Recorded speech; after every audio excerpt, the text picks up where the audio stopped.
We are set. DM Craig, whenever you're ready. I always hate doing the intros. I never know what to say. I always make such a mess of it. Hi. We're back for season 2 of the Great Dragon Hunt. My name's Craig. I'm DMing you. I assume you probably watched episode 1, so I'm not going to reintroduce everyone. So that. Wow. I guess I'll recap. Or does anyone else want to recap, or shall I just recap? Or take it away, Craig. We don't listen to you enough. right. Craig, it's been like 3 weeks. You want to recap for us? Sure. Okay, so long story short, the party has traveled to Orheim, place, nation, whatever you want to call it, far to the north, cold, wintry land. And they traveled here to slay a dragon, for which they were hired to do. The majority of the last session was spent with them traveling to Elder House, the capital of Orheim, where they were essentially presented to sort of the local nobility and were asked to recount tales of their courage and heroic acts to these nobles, and thankfully they passed the muster, and they've been granted permission to go and hunt the ancient dragon Icefire. So they've been told that the creature is located in the Seat of Ice, which is a tall mountain peak far to the north. However, the way there is barred. They have to travel through Isdal Pass. To get through Isdal Pass, they needed a ring, which was located in Skywatcher Fort. So, last session, they left Elder House, traveled to Skywatcher Fort, met with the fort itself, which did challenge them to a riddle off, or of that nature. And once they succeeded, they were admitted to the crypt, where they recovered the ring from the ancient lord of Skywatcher Fort. And upon recovering the ring and making their way out of the fort actually warned them that they were about to be attacked before slamming the door behind closed. And that's kind of where we are at the moment. So, for all of you, just as a reminder, you're on the sort of steps just in front of the double doors to the Great Hall of Skywatcher Fort. And a moment passes where you kind of recover your senses after being told this news, and all of a sudden you see circling above Skywatcher Fort are 2 dragons, and on those dragons are a series of kobolds which hang off and gesture wildly down towards you. And with that, the dragons descend, and I'll move us on to the battle map. You didn't tell us there would be dragons. Or kobolds! All right, so sorry, you guys are towards the top end of the map, up towards here, and I'll reveal the dragons and their kobold allies. That's Jug. Yeah, it's me. Ah! Oh, they're big! Oh no! I think we'll be fine. Hang on. Admiral John Beluga is standing to the back. Moby's at 2. You can obviously roll initiative as well, and I'll roll initiative for these guys too. I love Moby's token. You like Moby? Isn't he great? I rolled a 21. Look at me go. Oh, This song slammed. Look, what the fuck, dude? This is a great music. This is so Well, good. thanks, Joel. Oh! These dragons look awesome. Yeah, they do look good. And it's patented Magic the Gathering art. It It's is. so good. I believe it's just a blue dragon and a black dragon from Magic the From Gathering. Magic the On Gathering. the new Baldur's Gate set, right? It's the Yeah? ancient blue and the ancient black. Yeah, they Oh. literally did all the colors in the Baldur's Gate Commander Legend set, if you're ever looking for tokens. It's really Oh, hell yeah. good. Just came out like a month ago. That's amazing. Okay, right, that's all the initiatives in. So, Jark, you get to act first. So the dragons are actually about 60 feet up in the air above you, but they are descending towards you. What would you like to do? I am melee. What am I supposed to do? Just the a reminder, in kobolds- case the Doombolt Ballista, just in case anyone's forgotten about that. Oh, I yeah. don't have Oh, it. that's right. I have that. I don't have it.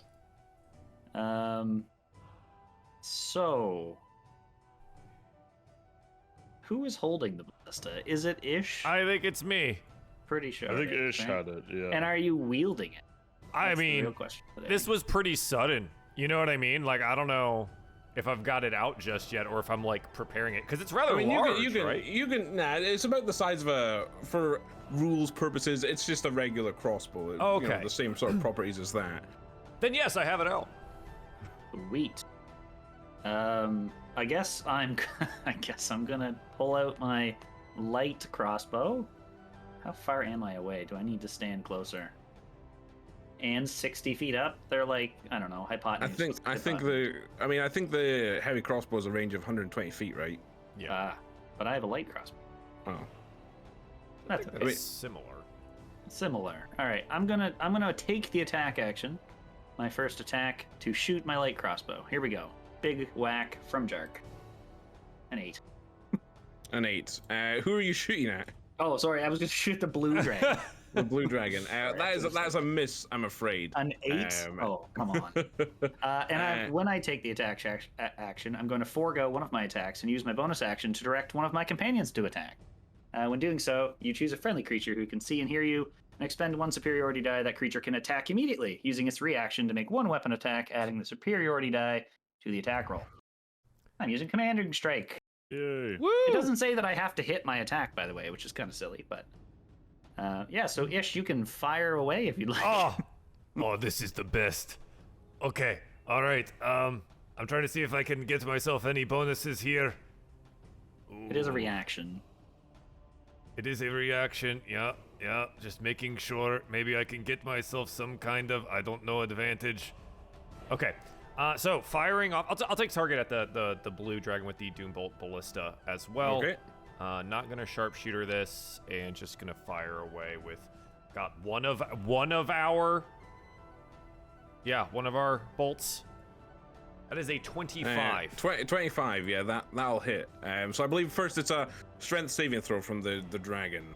Drop that to the ground. Okay, so that's 12, which I believe is a fail. I can't remember actually. Even though Your I DC think is this 17. Okay, well he's failed Wow. it then. Yeah. Okay, so he's affected by the Earthbind spell, and he will begin to slowly descend towards the ground. Okay. Oh yeah, that's right. They don't fall immediately. got Just him. whoosh. No. He also takes 11 piercing and 20 lightning damage. Oh, that's pretty good. That's great. That was a good roll. Nice. Good job, Jark. As yellow strips of magical energy loop around the creature. Oh, he also gets a bonus D8 for the. For the damage, yeah. Yep, from the Sweet. superiority die. Commander Strike. Yeah. Another -3. That's a solid hit. So yeah, you fire off essentially this small javelin from the ballista, and it impacts straight into the chest of the dragon. And with a roar, you see bright blood splash out of it, and the kobolds on back are rocked as the dragon shudders, but it's still in the air. And Jark's gonna kind of step forward. I'm not gonna say out of the way of possible breath weapons, but out of the way of possible breath weapons. But also still being in the front. Okay. And that will end my turn. Sure. Okay, so this next kobold here. So the kobolds are armed with bows, so he will attempt to take a shot. Probably at you, Ish. Whoa, hang on now. So the first attack is an 8, and the second attack is a 12, which I believe both miss. Both of these will miss, yes. Okay, but he clings to the dragon and gestures wildly towards you, but that ends his turn. You're next. Astalda. Okay, I would like to cast Bane on the 2 dragons. And do all the riders look sort of similarly armed and Well, riders that look kind of stronger? Bane has a range of 30 feet.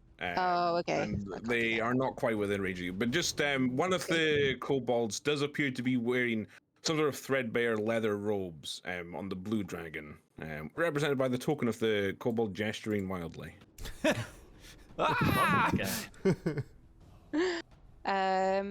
Okay. In that case, let's cast.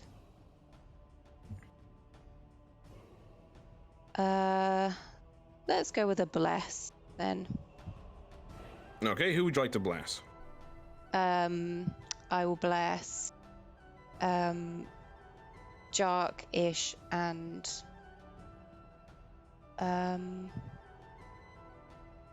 Myself. Okay. No bless for the beluga man. Yeah. I need no blessing. Because I'm a cleric. The bless is a D4, right? Yeah.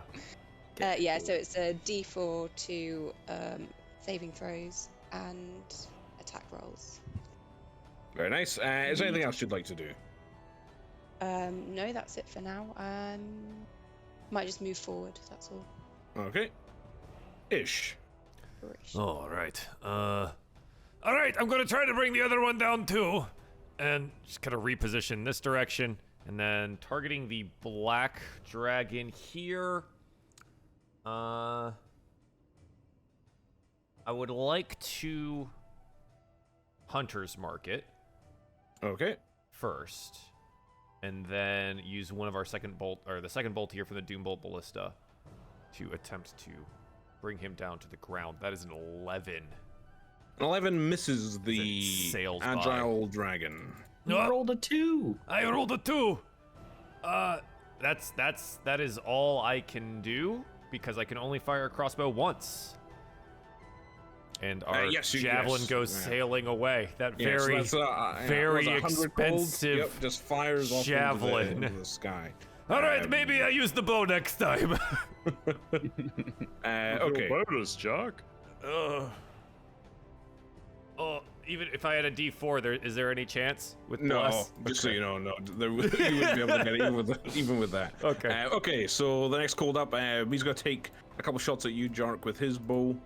So that's a, let's see, 14 and a 13. They both miss. Not very good. Okay, he's just gonna again cling to this dragon as it descends. Avian. Okay, so the blue dragon is under the effect of Earthbind, right? Yeah. Yes. How far away is the black dragon from me? I always hate when we have to do, because it's both 45 feet along and then 60 feet up. So like just 70-ish. Yeah, 70-ish. Let's just go for that. A solid 70 feet. Okay, so I'm gonna move forward 10. Actually, no, sorry. As my bonus action, I'm gonna use my elemental gift and fly up into the air 10 feet. Okay. I'm sorry, what? I'm gonna go He's across going to 10 punch feet the and up dragon. 10 feet. Where are you and going? I'm gonna cast banishment on the black dragon. Yes. Okay. Classic. All right. I'll roll this save because it's an important one, I guess, in front of you. So, what can I check? Is it a wisdom save? Charisma saving throw. Charisma save. Okay, so the dragon has +1. Rolled a 4. Nice. Okay, so 5 altogether. So Those kobolds are falling. Let's go. They're screwed. Okay, so with what does Avian do to banish? He snap his fingers. He Yep, should have thought about this. Yeah. He snaps the ring finger, yeah. Okay. He sees what happens. Sure. With a small plip, the dragon completely disappears from sight, and the kobolds on his back fall. So they both fall 60 feet. So let me just roll their damage. 1 second. Splat, splat, splat, splat, splat. It's easier to roll this in Roll20 actually rather than the program I'm using. So bear with me. So 6d6. The first one takes 24 damage, and yeah, he's completely splattered. Splat. As he impacts the ground. The second one, 23, which is also enough to splat him. So yeah, with that, the dragon disappears, and the two kobolds, I guess it's sort of like a Looney Tunes cartoon where they scrabble in the air before swiftly dropping and just bursting onto the ground in bright splashes of blood. So yeah. Avi, that was incredible. Look at A them. 2 for 1. I'm just gonna back off 10 feet. So I'm still hovering 10 feet off the floor. Okay. But yeah, that's the end of my turn. So the black dragon is banished. So Admiral, you're up. Yes, I'm going to walk up to who do I want to? Yeah, I'll walk up to Ish, and I'll say, "You're awfully important with that thing," and I'm going to cast Death Ward on Ish. Oh. Which basically for the rest of the day, for 8 hours, if you would drop to 0 hit points, you instead go to 1 and it consumes the Death Ward. All right. That's handy. That's good. Yeah. So yeah, What do I try feel not to like? fall over. Do I You feel good? vaguely inspired by my presence, Oh. to the point of ignoring death. And then I will summon my spiritual weapon. What a leader! Well, actually, I guess I'll walk back over here a little bit and then summon Yeah. my spiritual Oh wait! weapon. Don't stand in a line. I fear be no Please fine. shame. don't stand in a line. All right. Boom. And I'll make an attack with my watery cutlass that appears out of nowhere. Splash. Okay. That is a 24 to hit. the dragon. Yeah, that hits. For why on earth is this not rolling? It's damage. Oh, there you go. For 10 points of force damage. Okay. Also, can I that's just say, the- Watery Cutlass, name of my next metal band. So sorry, was that your turn? That's the end of my turn. That's the end of your turn. Okay, so this kobold on the blue dragon, he'll probably go for you, Jark. So that's another 2 attacks. Let's see, that's a 19 and an 8. They both miss. The 19 misses? I have an armor class of 20. Okay. Clang. The robed kobold in the back begins to gesture wildly with his staff, and you can see a piece of rubble at the edges of the fort rises into the air before it comes flinging towards. Let's see. First of all, it would be. It'll probably be Jark, the first one. That's 21 to hit. You got her.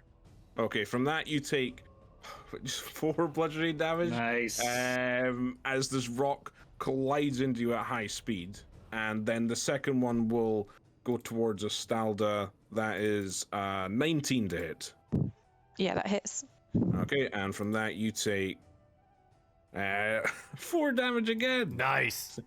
Okay, low rolls from him. This kobold's dead. The blue dragon. So I believe it does descend the full 60 feet in one turn, right? It does. Okay, so it descends 60 feet and touches down onto the ground. And I mean, it's really got not much of it. Well, there's not much more I'm going to do except the breath weapon here, obviously. As you do, as a dragon. It will yeah. lumber towards you, Jark. Position itself in front. Sorry, I'm just moving these kobolds along with it. Fall off the back. Stop I should have grabbed it all at once. There we go. Okay. Their movement is incredible. Okay, so it'll be Admiral Moby as well. Don't you dare. I'm sorry, Joel. He's in the way. Moby's flying. He's 2,000 feet up. Please. Okay, so I need all characters to make a dexterity saving throw. Oh, minus 1. Eric rolled a 9. The Admiral rolls a 2. Do I need to do? You want to come up in the air? No, you're out of range as well. So Okay, it's just Astalda, the Admiral, and Jark. Don't forget Bless. Will it matter, Greg? It might matter. Oh my god, it might matter. Yeah. Wow. Yes. I rolled So 12. So Astalda, you save, so you only take half damage, but the rest of you take 24 points of lightning damage as the dragon rears his head back and Owie. exhales bright blue flame with crackling lightning that jags out and impacts into you all. I think we take 24. Yes. Oh, what a pussy o dragon. All right. Well, there's supposed to be 2 of them. Okay, that ends its turn. And, well, are you going to give Moby a Moby's turn? gonna fly away up into Okay. the air. Okay, I'll allow it. He's weirdly on the turn order at 18 above everyone. I don't know what's happening here. He flies off. Okay, Run, Moby, run. Jark, what would you like to do? All right, Jark's going to. Now that the dragon has descended, thank goodness. Jark's going to take a swing. Gonna whack him with my longsword. Here we go. Okay. I rolled a 17. A 17 does hit. Oh, good. Okay. Well, I'm going to just whack him. Rolled an 8. Feels Okay. good. I'm going to whack him again. Where's my whack button? There's my whack button. I rolled an 18. 18 hits. And another 8. Another 8. Okay. And with that 8, I'm going to goad him. I'm using my goading strike. Put that in the chat if I can. Oh, that button. There we go. So if that dragon attacks anyone but me, they have to make. First, they have to make a wisdom saving throw. If they fail, then they have disadvantage on anyone but me. Okay. Anything else? Yes. I'm going to use my action surge. Whoop-I-am. And I'm going to use my own breath weapon. Take this! And they have to make a dexterity saving throw. Okay, that's 19. That succeeds. So you only take half. So it is 3d6 at this point. Flat. And I guess that would be, so it's a 15-foot cone, so would it hit the kobolds I guess, as well? yeah, they're on its back. They'd be within range. You'll get them all. So I guess In which I'll case, do a then, dex save for them all. I'll just roll so, the d6 as well. You're doing okay. So it's a 14 for the top right one, 2 for the bottom left one, and then the shaman rolls a 3. That's 8, 3, and 3 is 14 is the DC. Okay, so the top one succeeds, so he only takes 6. The rest will take 12. And it's poison damage, because Jerk has bad breath, I guess. Okay. And yeah, that's it for me. Okay. 1 second. And yeah, they do have to make. The dragon itself has to make a wisdom saving. Is that only? I thought it was only if it attacks someone else. Or well, I just. All right. It's a 12. That fails. Okay. Ooh. So he's now goaded he gets, by you. He gets goaded. Get Okay. goaded. Goaded. Get goaded. Okay. So this kobold is dead. So Astalda. I shall run forward and also attack the dragon. But I'm going to use my channel divinity and put a vow of enmity on the dragon, Okay. which gives me advantage.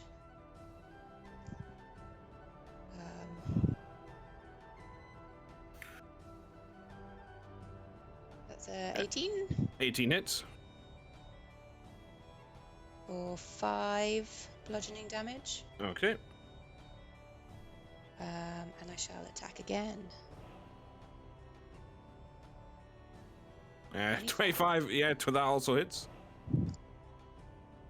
For another 5. Another 5. Okay. This dragon is looking severely injured. Now it has taken a lot of damage. I feel bad for Estelle. She just min rolled both damage rolls there. Yeah, that was tough. Yeah. Is there anything else you'd like to do? No, that's it. That's it. Okay. Ish. All right. I put the crossbow away, take out the bow, and take aim here at the dragon. Going to use move my hunter's mark over, so I'm just still concentrating on it, and the other one is Okay. gone for the moment. So bonus action to do that, and then fire off some longbow sharpshooter shots here with bless. So it'd be 22 on the first. That's For hunter's mark for 5, minimum roll on that, so that's 10, and then sharpshooter adds a base 10, and I forgot to put that there, so it'll be 20 points of damage on the first shot. that's enough to kill the blue dragon. So yeah, you fire off a shot, and just as it rears back its head, it just impacts deep in the throat, and with that, it crashes down to the ground, and the kobolds on its back go spilling onto the ground. Nice. Okay. There you go. Okay. Second shot. Shoot one of those kobolds. Okay, which kobold would you like to shoot? Do I have a clear shot on robes? I mean, he's behind the corpse of a blue dragon. He's pretty small. I would say he has half cover. Okay. I did not take. Wait, sharpshooter should negate that. Yes. Yep. So sharpshooter, the cover won't matter. I'm not going to take the actual damage portion of it though, but I will fire the longbow at a 29 to hit. 29 to hit. Bloody hell. No Hunter's Mark, but 12 points of damage. Okay, 12 points of damage. So yeah, you fire off a shot and it impacts into the kobold, who begins to gesture wildly with his staff as you see more rubble begin to coalesce around him. All right, that's one down. Finish off the little ones, and then I guess you snap your fingers and we take down the other. Is that me? Well, it's not your turn yet. Sorry. Sorry. Yeah. So the kobold next to Jark, with his sword, he will make 2 attacks at you, and that's a 6 and a 22. 22 hits. Okay, from the 22, you take 9 slashing damage. Ouch. And that ends his turn, so now it's Avian's turn. Okie doke. I'm going to just Eldritch Blast the dude at the back. The sorcerer. He's wearing like no armor and stuff, right? Not no robes. That would be weird. Yeah, this is Craig's campaign. I don't know. He looks unarmored, yes. Okay, yeah, I'm gonna Eldritch Blast him. So are you still floating 10 feet in the air?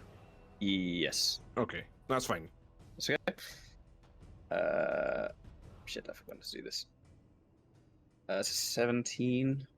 17 hits.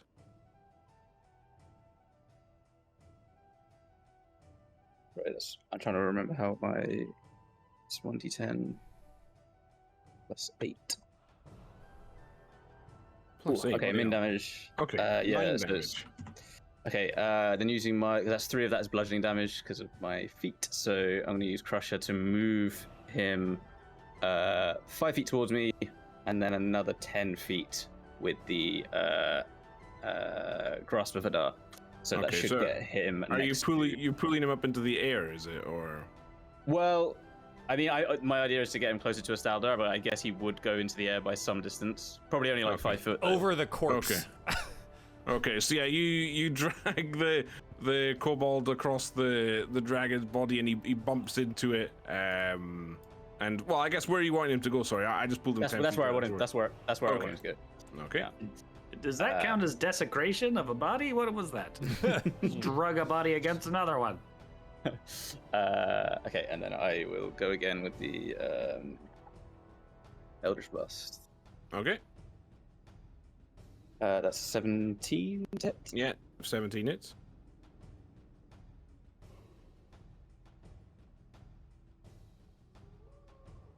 For 8 damage. 8 damage, okay. Okay, so this kobold is also looking pretty wounded. But yeah, anything else? Sorry, which one did you just hit, Josh? The dude with no Okay, armor. cool. No, that's the end of my turn. Okay. The Admiral. The Admiral is going to stride into the melee, I think. I'm going to approach the one fighting Jark, and I will make a swing with my Warhammer. Which is a natural 1. Wonderful. Hey. Doing good. And then I'm going to command my spiritual scimitar to go over here and also hit the mage-looking kobold. Okay. That is a 26 to hit. That hits, yep. And that is 7 points of force damage. Okay, yeah, so that's enough. With that, the floating pieces of rock surrounding him fall down to the ground, and he is dead. Excellent. From there, I used most of my movement. I think that's like 25 feet. Yeah, I mean, I guess I would just end my turn. I can't do much else. Okay. This kobold here will leg it. Looking around and seeing his companions dying and the dragon, one disappearing and one dying, screams out loud as, "Rah! I'm out here! I'm out here! Leave me alone!" And he will move 30 feet and then dash another 30 feet, running out the front door of the fort. He's bloody off. Give me 30 seconds, I'll get him. The shaman is dead, and this one is also dead. The blue dragon is dead. Jark. All right, I guess I'm just gonna finish the battle here. Let's go. Whack. Why does it? Okay. Oh, that's the bless. I'm sorry. That's 25.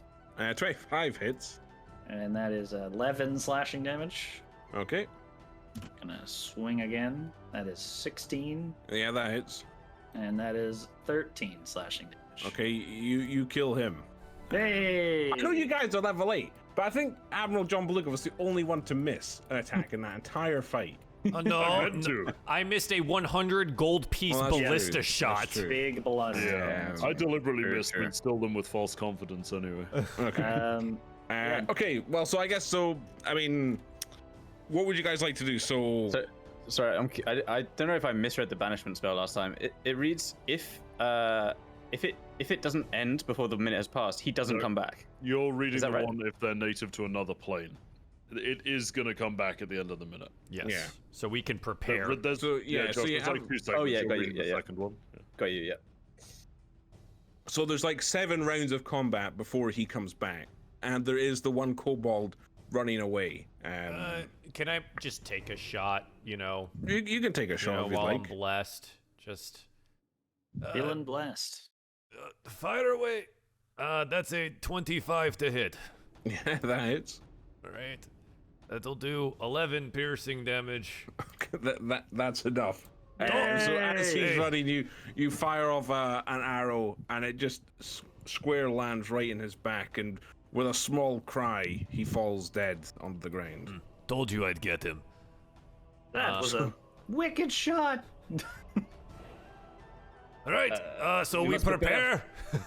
Yeah, you'll be back soon. All right. I'm gonna. For what? Everyone's gone. The dragon's coming back. Oh no, he's coming back, Jack. Get ready. We could leave while he was gone. He's a dragon. He'll find us. Not if we hide.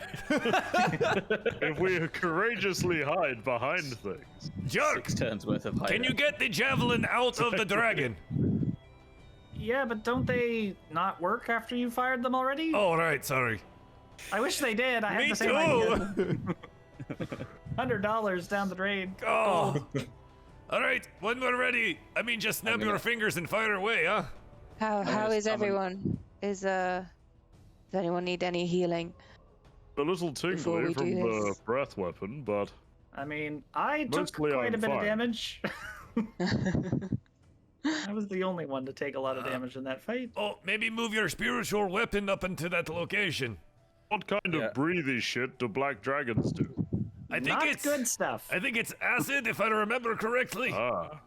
Acid. But you know, that blue one had like a fire thing to it too. I'm not sure exactly what we're dealing Yes. with anymore. Whatever it Well- was, it hurt a lot. If it's acid and we think it's going to hit us, I can maybe help with that, I suppose. Oh, I don't know the best place As to a Maybe I'll Dragon just Lord, try to do not I get know? hit. Yeah, I mean, I think it's common. Yeah, Black Dragon is Common acid knowledge. damage. So, yeah. We're gonna run up to the corner. So yeah, you guys move to where you would like to position yourselves, and then you can decide how you would like Going to up on the begin. wall. Can So I'm gonna I'll do a summon- quick lay on hands on Jark then. Sweet. How much healing do I get? How much do you want? 20? How much do you want? Wow. Oh my god. The best healer I've ever heard in my Oh life. my god. Yeah, that's great. That's perfect. Yeah. I mean, I'm still dead by another 19, but it's cool. Don't worry about it. You'll All be right, fine. so using the geometry of knowing that these kobolds are dead in this relative area. Also, what is this? What is that? I was just about to say I'm going to summon my aberration. Okay. Would you like to describe what this creepy looking Wait, thing is? I did summon it before, but yeah, to re-go over it, it's basically a giant boulder, which, yes. if you look at it the Oh, right it's a way, geodude. is actually a beholderkin. It's a geodude essentially. It's Yeah. the boulder beholder. That's right. The boulder. So Jark has a question. How tall are these walls? There would be about. Hold on, wait. Actually, I did write it down. They are 25 feet. Darn it. It's pretty good. All right, never mind. In which case, Jark will just hide behind. I don't know. Like, all right. So, question: are these the only openings? Like, is there any, like, archways or whatever underneath? Or No, are these just straight walls? no. It's walls apart from the one area where the path area where the kobold ran out. I see. In which case, No, this, I I feel like this dragon is probably going to die in one round of combat. Good. To be honest, Let's do it. will stand like here, I guess. Is it still Oh, in the air though? It will Yes. still be in the air, yeah. Do we all get like surprise Yeah. rounds on it? I guess. Well, it depends. I would assume that what you could do is sort of stack your turns, prepare actions or anything like that. Yeah. So that you drop your concentration on the banishment spell. Yeah. When everyone is ready to attack it in some way. Okay. So you would all get. I wouldn't say it's a surprise round, but it's a round where you guys get to attack it before it acts, if that makes sense. Dope. Let's do it. Yeah, Okay, I'll so ready my light crossbow. Okay. And I just want to ask, are you guys wanting to go in the order you guys are on the turn order? Because you can plan out exactly how you want to do this. I mean, I'm pretty useless until it's on the ground. I know, so- same here. Okay, so here's the thing. I'm probably not going to use the Doombolt Ballista because we've got 3 shots left. Agreed. He's Good actually idea. Since we one. have, So- a giant. We can dragon finish him fight off. later. Upon considering it, the admiral moves back down. But yeah, I mean, I'm ready. I'm going to just longbow here. Yeah, Okay. I'm just gonna light Yeah. crossbow until he hits the ground. Okay. Prepare Eldritch Blast, and the beholder can hold his attack as well. Oh, I've got Okay. a javelin. I can throw that. You can throw that. Yeah, I'll prepare guiding Sure. bolt. It's a Okay. long throw. So, are you going to drop your concentration, Josh? Yes, I will drop my concentration. Okay. So, and with another snap of his finger, Avi reconjures the black dragon. This time missing his kobold allies, hovering in the air. So, Jark, you act first. What would you like to do? I'm just gonna shoot a light crossbow at it. Attack. Click, link. I rolled- A 9 will not hit even with your blast. That's too bad. And that's it for me. That's it for you. Okay. Astalda. I shall throw a javelin. Okay. I'm pretty sure you'll well at disadvantage because the javelin's got what 30 feet range. 100, yeah, 30 to Yeah. 120. So 19 at disadvantage. Wow. 19 at disadvantage. It still hits. So you can roll your damage. Could I yell to Ish? Yeah. Hold on, Ish. Let me go Damage. first. I was about to say that! Oh, we think just alike! Hey, it's almost like you knew what I'm going to do and some of its secondary effects. That's so weird! Do you want to throw a second javelin? Oh, we're getting our full sure. attack round? Yeah, I mean, Javelin. yes. I would say it's fair that you guys had this full time to prepare. I have so. one in each hand. Damn. A 14 misses, though, I'm afraid. With Though actually, you could roll your bless here. 17? 17 does hit. Hey! Bless. nice. That's another 4 piercing. 4 piercing. Okay, so yeah, you throw off your javelins and they embed into the dragon. So are you wanting to have the admiral go before Ish here? I think so. Yeah. Yeah, okay. You better hit okay. this! Admiral Oh, I John have Bolger? no guarantee. I'm going to fire a guiding bolt for a 16. Oh, 16 misses. no! Ugh. Does he get blessed on Feels spell bad. I'm effects? not blessed. He's I'm not Oh, blessed. you're not blessed. Ah, stupid Yeah, it balloon. feels bad. All right. Both longbow shots then. Okay. The first one I is assume a you move your hunter's mark. Hunter's Mark is a bonus action, and if we're just doing the attacks, I don't. No, have it. I'm still saying it's like a full Oh, round. oh, then so you can- absolutely. okay, so Yeah. I'll allow you to move it. So 20 flat Okay. on the first. Yeah, that hits. It'll be 21 points of damage on the first shot. A minimum rolling on the bow, which really sucks. Second shot. That's minimum. What? It'll be 15.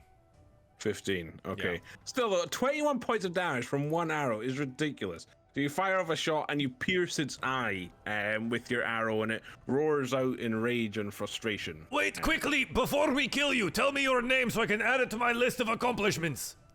I guess it just roars out in defiance at you. It has no business talking with you. Well, yeah, that's it. Okay. Avian. Okay, so I'm on the floor at the moment, or like 5 feet up. Okay, yes. I will Eldritch Blast. Oops, I already written that. Ooh, 4 and 20. that 20. Okay, yep. Okay, so that's going to be this one. For roll 2d10. 20 damage. You have to roll another Do I- d10 because you You, know. I can't you, actually roll, double the six. you add another dice, you don't double it. Yeah. You double the dice, not the score. you go. Okay, so 16 altogether. 16 damage. Yeah, and I pull him towards me 15 feet. So Okay, I guess thanks, towards the Andy. ground. Pull him down. Pull him down. Okay, so he descends down to 45 feet. Yuck. And then I will go again.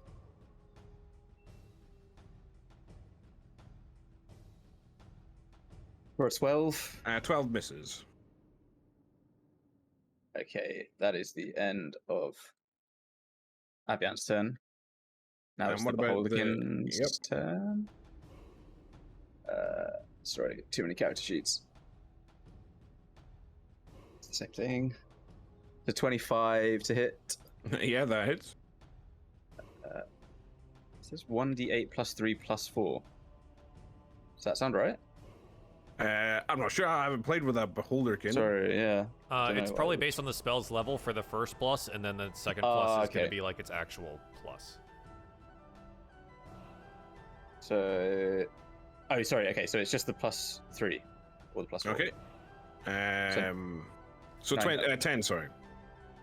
Or is it? It's 9. It should say on the spell what the additional things are. It just says hit 11 in brackets 1d8 plus 3 plus 4 psychic damage. Oh, sorry, on the spell itself. My bad. Yeah. It'll be like your charisma plus. Yeah, it's going to be like your level or something. exactly. Yeah. I think it's the 3. So yeah, it'll be 9 Okay, damage. 9 damage. Okay. So this song does slap. Right? Does slap. It's such a good one. Cool, and I get one more. Oh, it's the 12. dragon's breath weapon. 12. Watch out, everyone. 12 misses. Okie doke. That's the end. Okay. My turn. Now that's finally everyone else's turn. So now, finally, the dragon gets to make his move. I wonder what he'll do. It's gonna So- eat Jack. He's going to eat him. 18 bite attacks on Jack. I believe it will. Let's see. It will descend down towards Astalda, and it'll move one bit closer, and fire off its breath weapon.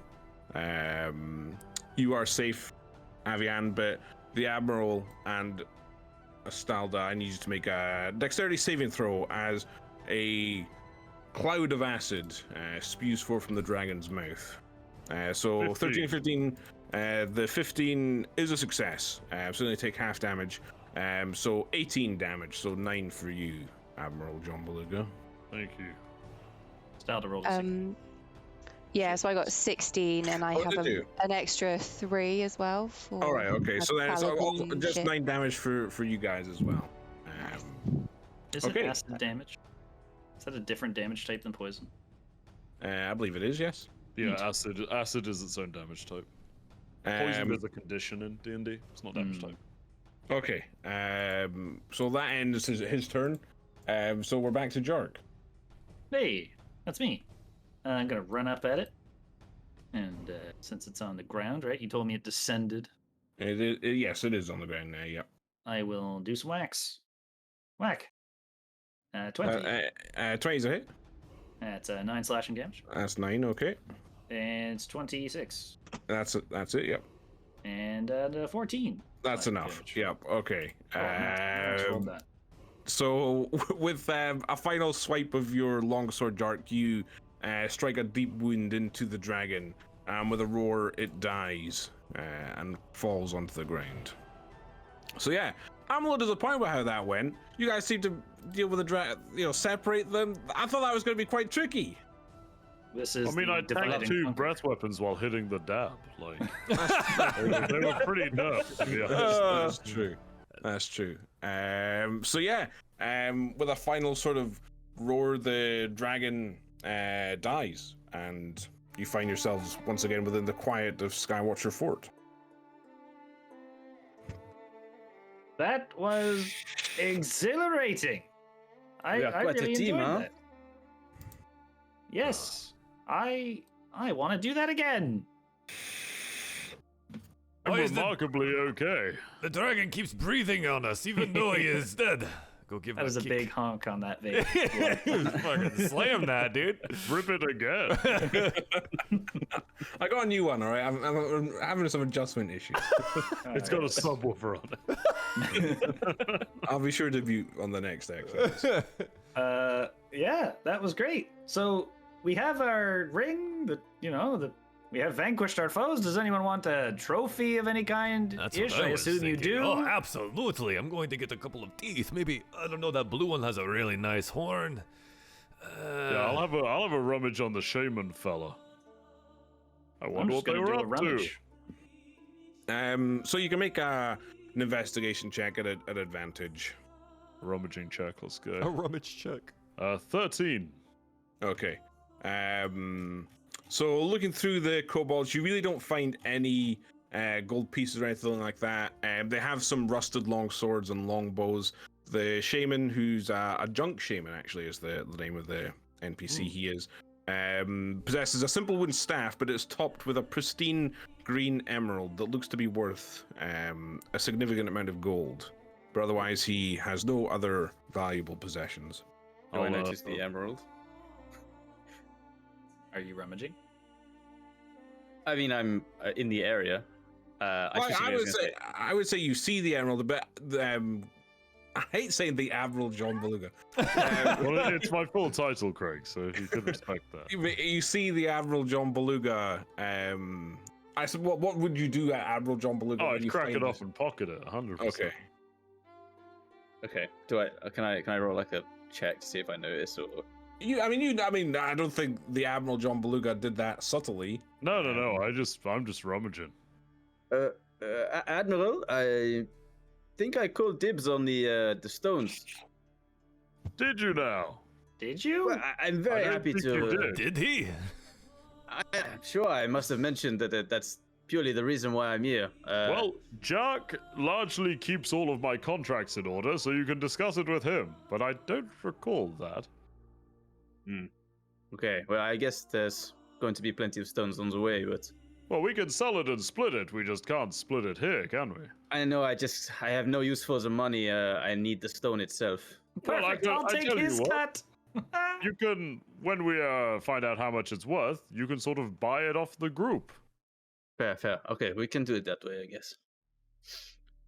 Can I peruse the dragons themselves? I've heard stories of dragons with, their hordes embedded into their scales and stuff like that. Anything on them? He's like skinning the dragon. Yeah. Any smokes? Give me your loot. There's no jammies embedded within the scales of the dragon, I'm No, afraid. Can I take a short rest? If you'd like to, yeah, you can. I would also like to do that. Okay. Fighters are the best short resters ever.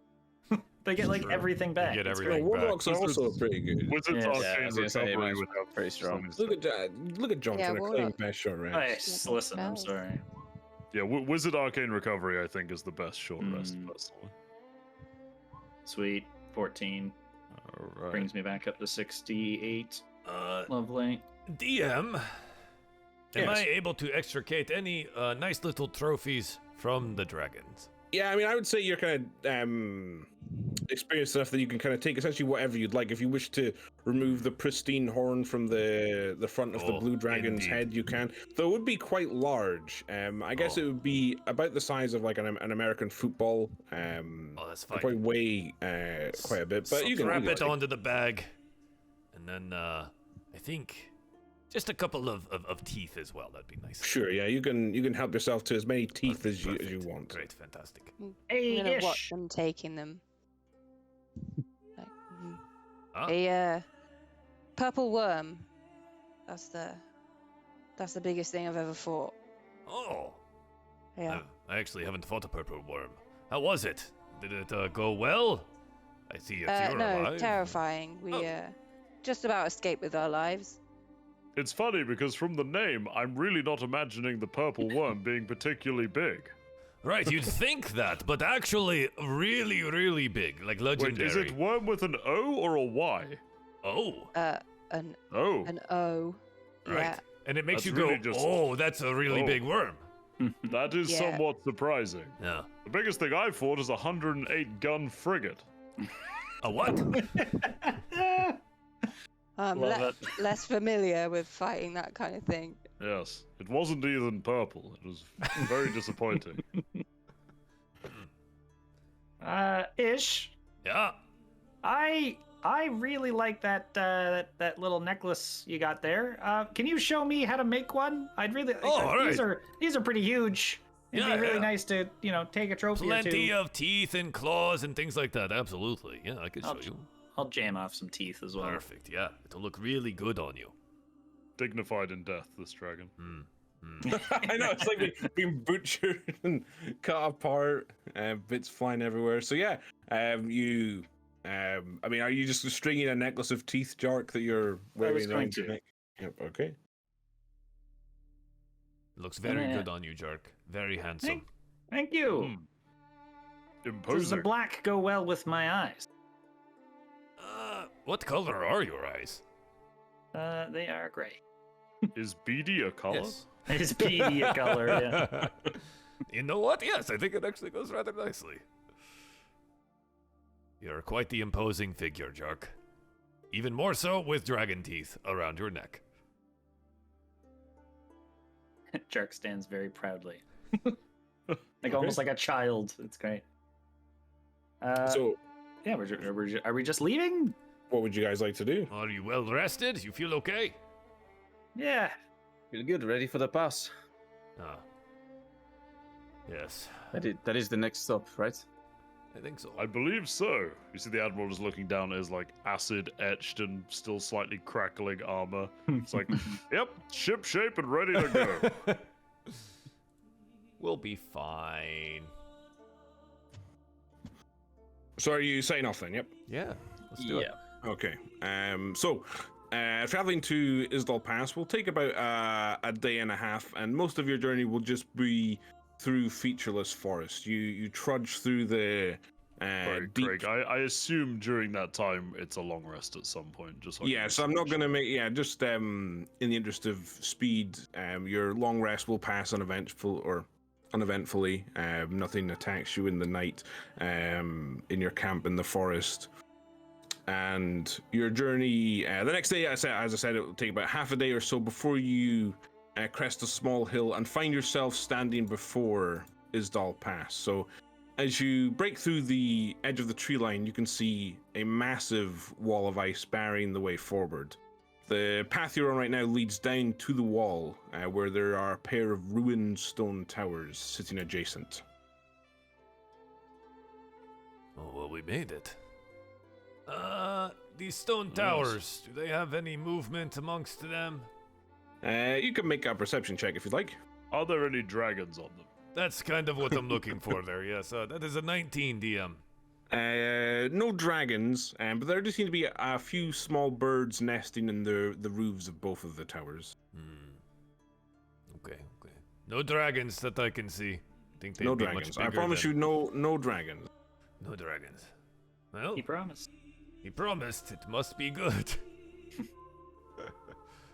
I suppose we which, go through which- the pass then, eh? Yeah. I mean, do we want to look at the towers, or do we just walk in through? I'm okay to continue. Yeah, I we think haven't heard keep going. We haven't heard anything about these towers from in the like the brief, right? They're just guard towers. Works for me. Sorry, DM, I'm asking. Oh, you're asking me, sorry. Yeah, no, from before. there's been no mention of these towers, if they served a purpose, or if there's anything important for you to see inside them. No, I'm okay to continue. Sure. So you step down from the forest and make your way towards the path, or to the pass, sorry, across the path. As you approach the wall of ice, though, you don't actually see an obvious way through the pass. It seems to just be a solid wall of ice. There's no path cut through. However, if one of you would like to make a perception check at advantage for me. Yeah, we'll do that. Dark's looking at his toes, Oh, that was making real sure he good. doesn't fall. I'm Okay. pretty fucking Oh. wise. I have a +9, and that ends up as Okay. a 14. A 14, though. That's enough. looking closely at the wall-ish, you do see that encased within the ice, there seems to be a large pair of metal doors. So there looks to be a thick wall of ice between you and the doors. Quite a lot of ice between us here. Maybe we should take a closer look, see if there's a way to chip it off, or, I don't know, maybe a side passage. Think so? Why don't we go and have a look? Yeah. Maybe the door has some sort of elvish riddle on it. Oh, I've heard of Big one. friend. Yeah, that one. Yes. Yeah, go take a closer look. Sure. There's a way around or something. So, looking closely at the door, it looks to be carved with elaborate runes and carvings of dragons. But looking across, there doesn't seem to be any way around apart from breaking through the ice. Any sort of inscription, or is it just ornate door? It's just ornate door. Well, they told us we needed the ring to get through. Somebody, I don't know, whack it or something. Throw it at the wall. I don't know. I would suggest maybe wearing it and trying that. Touch the thing. Is that how that works? With my experience with magic rings, would I know what to do with this ring? I mean, there are all kinds of magic rings that can do various things. What would you like to try with it? Are you just going to shake it at the wall, or give it a touch? A little bit more ceremoniously, like present it to the wall. The wall does not reply to the. The wall's indifferent to you. Can I put the ring on and then touch the wall? With that, as you place your hand upon the ice, it seems to melt, and you easily push through it until an arch is carved through the ice towards the door before you. Yark, you are much brighter than you look. And I don't look very bright. Yes, that was the intention. Yes. Okay, we go forward. Okay. So you press on the doors and they open before you. They seem to reveal a dark tunnel descending downward. A worn and ice-covered staircase leads down into the darkness. Marvelous. Well, down we go. I will take after you, Ish. Point on this. Yeah, we'll trot ahead quietly here to scout out. Ish, as you put your first foot on the top of the steps, your feet give out on the ice. I need you to make a dex save. Oh, hang on now. That's a 14. Oh. A 14 is a failure as you slip and fall, and you slide all the way down the ice-covered stairs before crashing down to the bottom, and you take just 4 bludgeoning damage from the process. But you, I guess the rest of you probably have lost sight of him, even those of you with dark vision. He has descended deep down. As soon as he slides down, can I put my shield on the floor and sit on it and slide down after? Careful! That first step is a doozy. If you're still at the bottom, I'd recommend moving, Ish. Sure. Roll. As there's 500 pounds of man and plate No, armor please coming don't. towards you. Sure. So, you slide down on your homemade sled, and easily surf down to the bottom. I mean, Jark follows Admiral Beluga wherever he goes, so I would go face first on my shield, same way. Ish, when you see the Admiral sliding towards you, you just see his teeth gritting at you. I can't see in the dark. And I'll light a torch out my backpack. Okay. Avi, do you reckon the ice will melt when you go down the stairs? I could try it, or I could just fly down, but that does kind of screws you over. Help me. Can I try touching the ice with my ring? This just seems like commoner garden ice. It doesn't melt. That the toboggan warriors just abandoned them. Yeah. Astada, do you have a shield or no? Yeah. I mean, it looks ridiculous, but it's quite effective. I don't know what to say. Yeah. It's all really fun. I'm gonna use. precariously sit on my shield and follow Okay. him down. Sure, trying to maintain your dignity, you slide down the staircase, and you are low to it, but it is actually quite fun. And Avian, are you hovering down ominously? Yes, I'll use my elemental gift and hover down. Okay.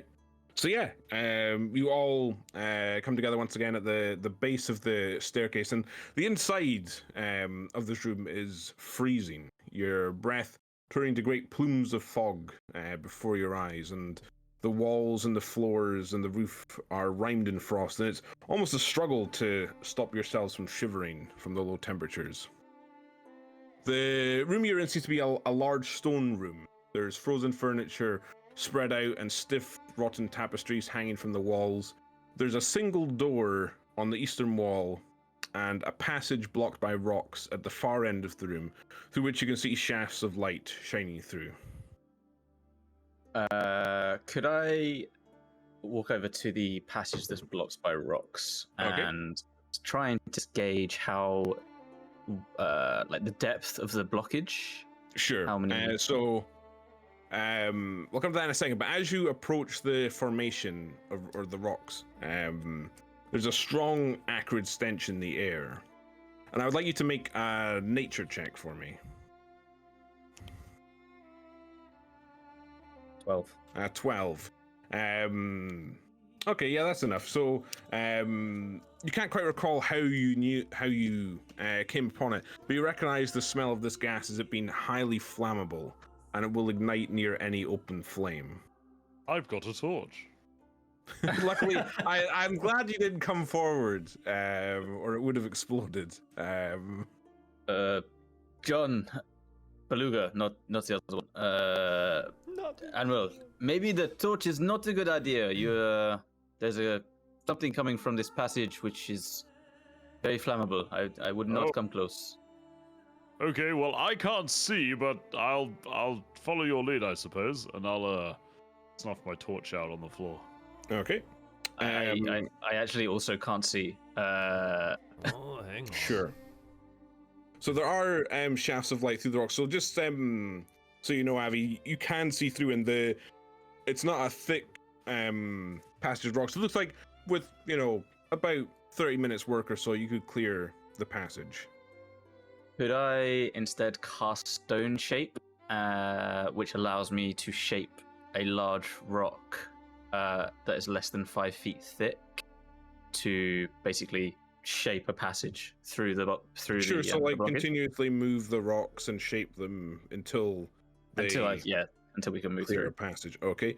And the only thing I will ask, because scraping these rocks together may generate a spark, if you could make a sleight of hand check.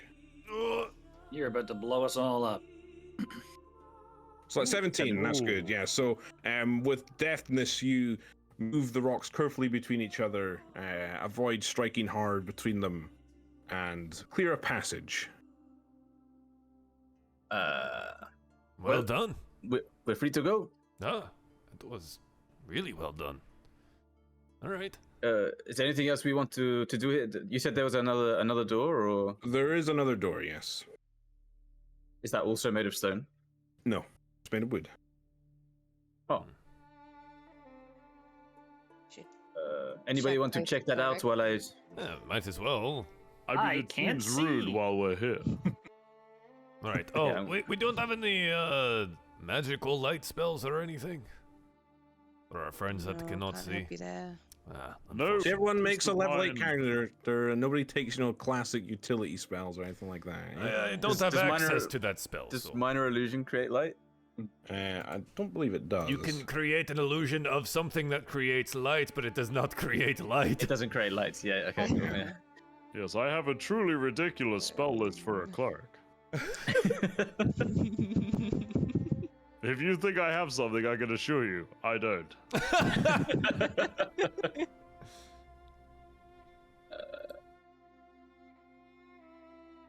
What about major image? Nature? Nature image, I think, can. Do you not have the text? So I mean, as long as we're going to be sitting here for the next half an hour, I can do it. But you've cleared the path though, right, with your rocks. No, I just mean for the check. light for the wooden room. Oh, for I the see. wooden Okay. room. Okay. It's a Some of it'll us be need 10 sleep. minutes. It'll take you 30 minutes to do, and then 10 minutes of light. Yeah. No, I know. I All need right. 30 minutes to have a short rest to regain my spell slots, not to cast the thing. Let But me if you just guys wanna go in, you go. can- I also see that. I don't think Major Image creates light, by the way. Let I me just checked. go take a look. Okay, so the eastern door, initially frozen in the jam, it takes a small shove from your shoulder to open-ish, but it reveals what looks to be disused sleeping quarters. There's several bunk beds with tall ladders adjoining them are placed throughout the room, but otherwise the room appears empty. Lots of letters. It looks empty. I'm not sure.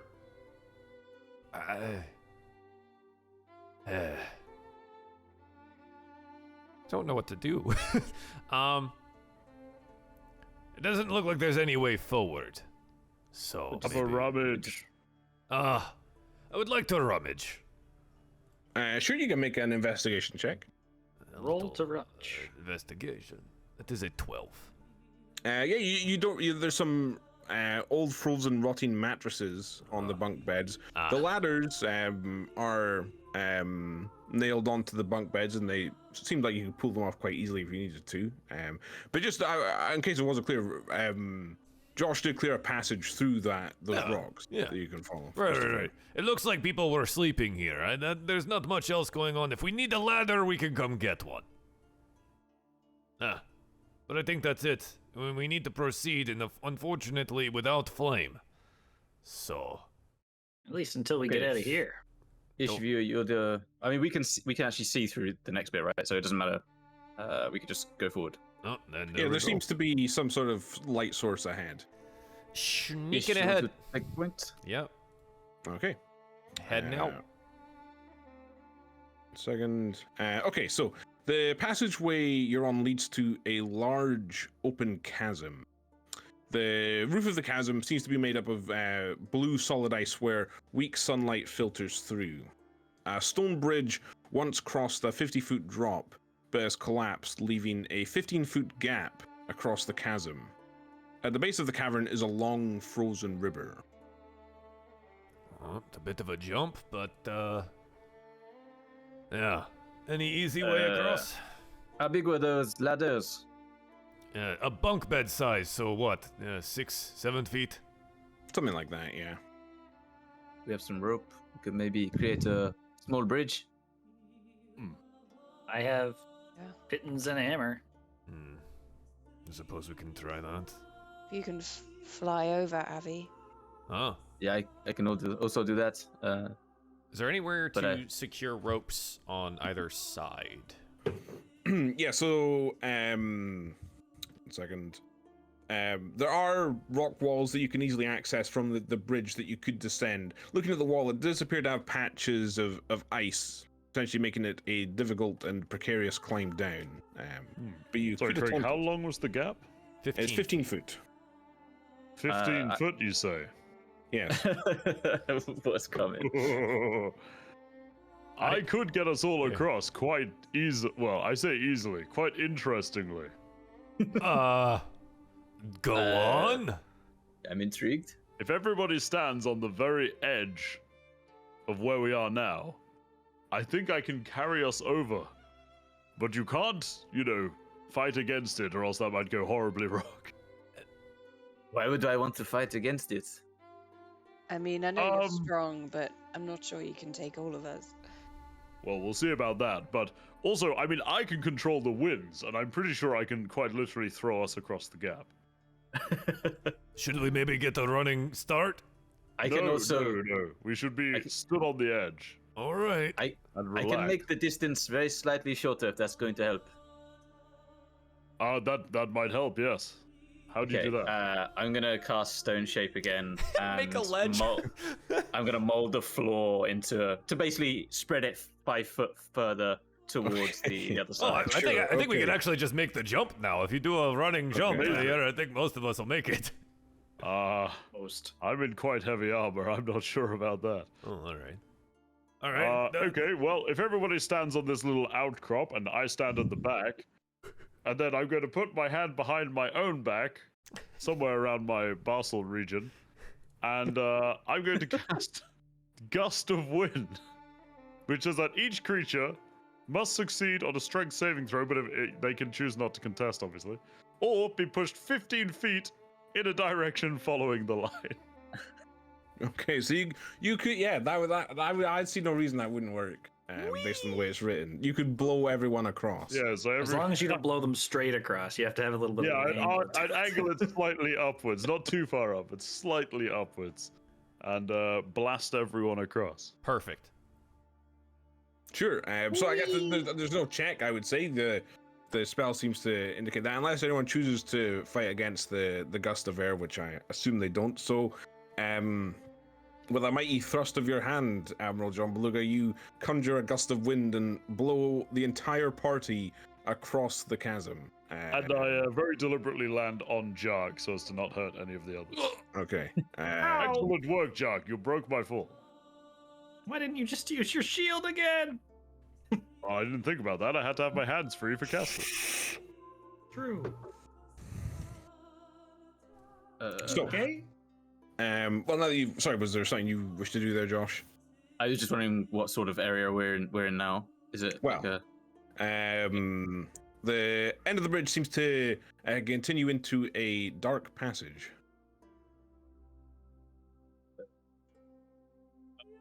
just going to into the say dark. yes, we can go into the dark. Wait, but does it smell like it's going to blow up if we light a No, torch? the gas smell has gone.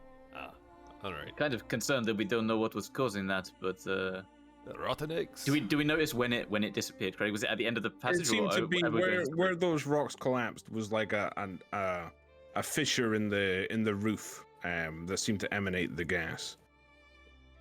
Seemed like an underground pocket of flammable gas.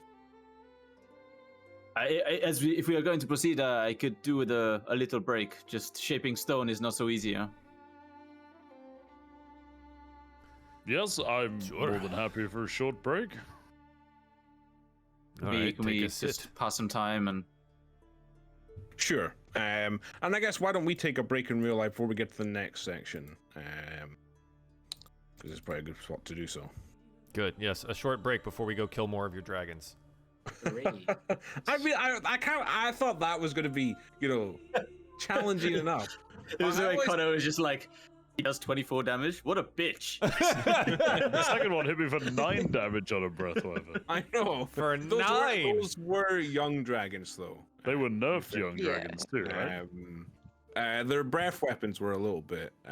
Because young 'cause I dragons thought- still slap ass. The junk shaman actually had a few things he could do, but unfortunately he died. And then before he got to died. Yeah. I don't want to fall down this rabbit Let's hole. kill some dragons. Yeah. Okay. Dragons. So are we all good? Okay, cool. Okay. So you guys, you complete a short rest. Is that correct? Yeah. Yeah. So yeah, you completed a short rest. You recovered your spells or whatever else you used and such.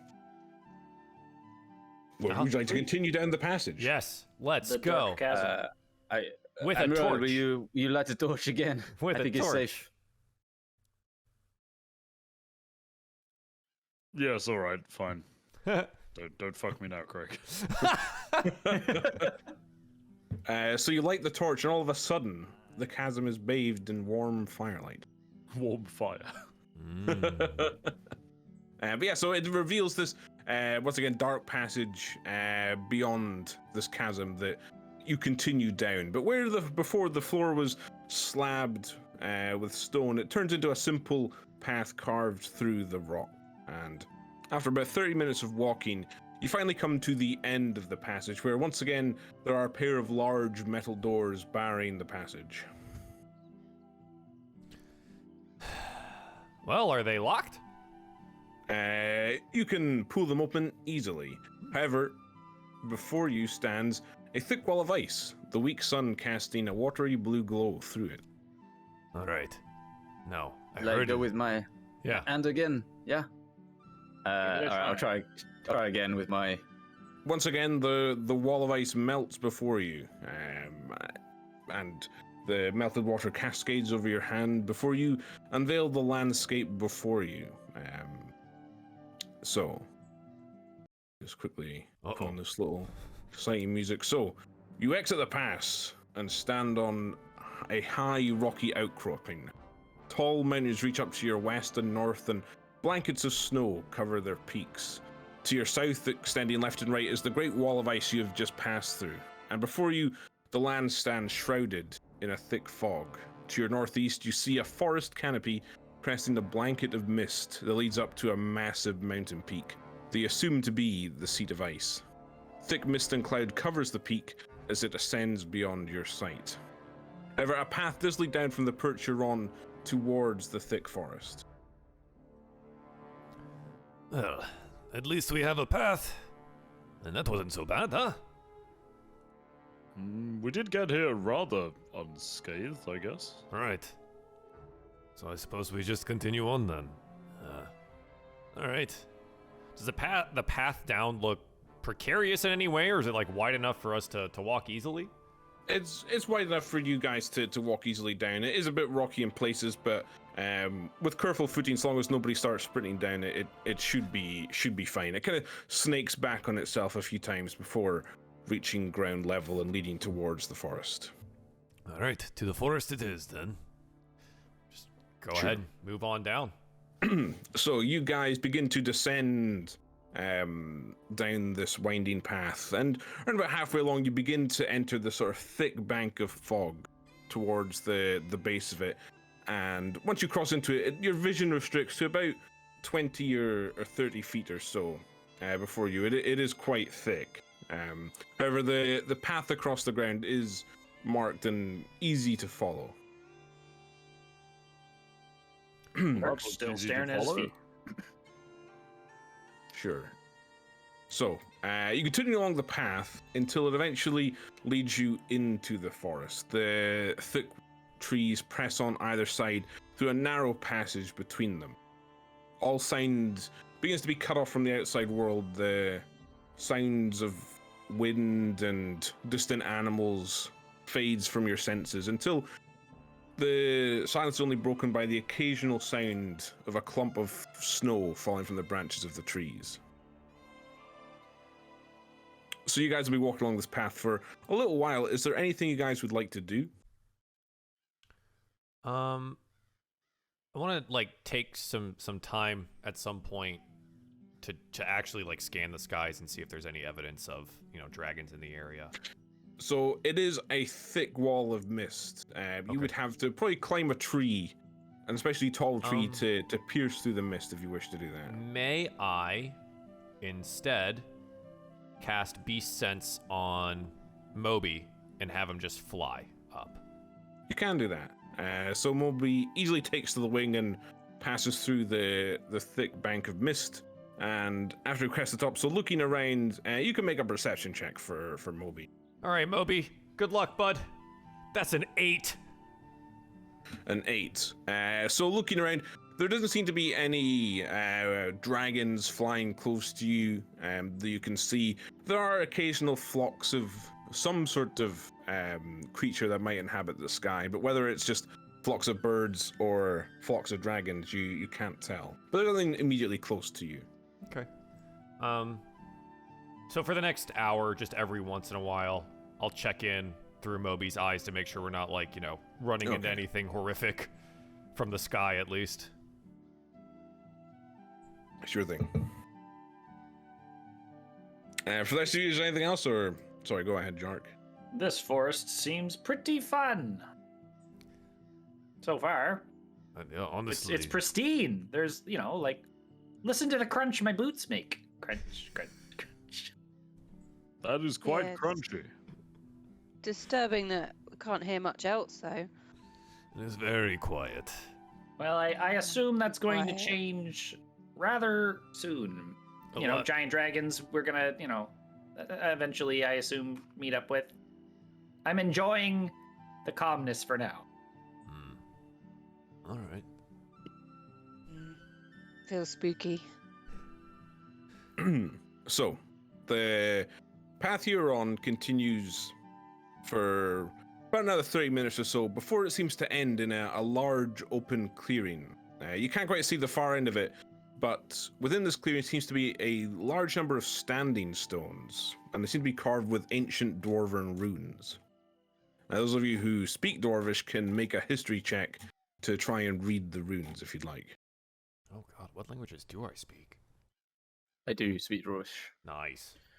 Okay, would you like to make a history check for me? Hey, same, so do I. That's awesome. Okay, so I got a 1. Astala is not the most book learned.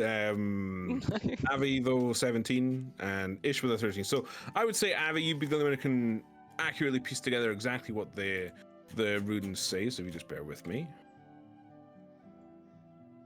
Sorry, I had this on another page. I'm just trying to find it. Okay.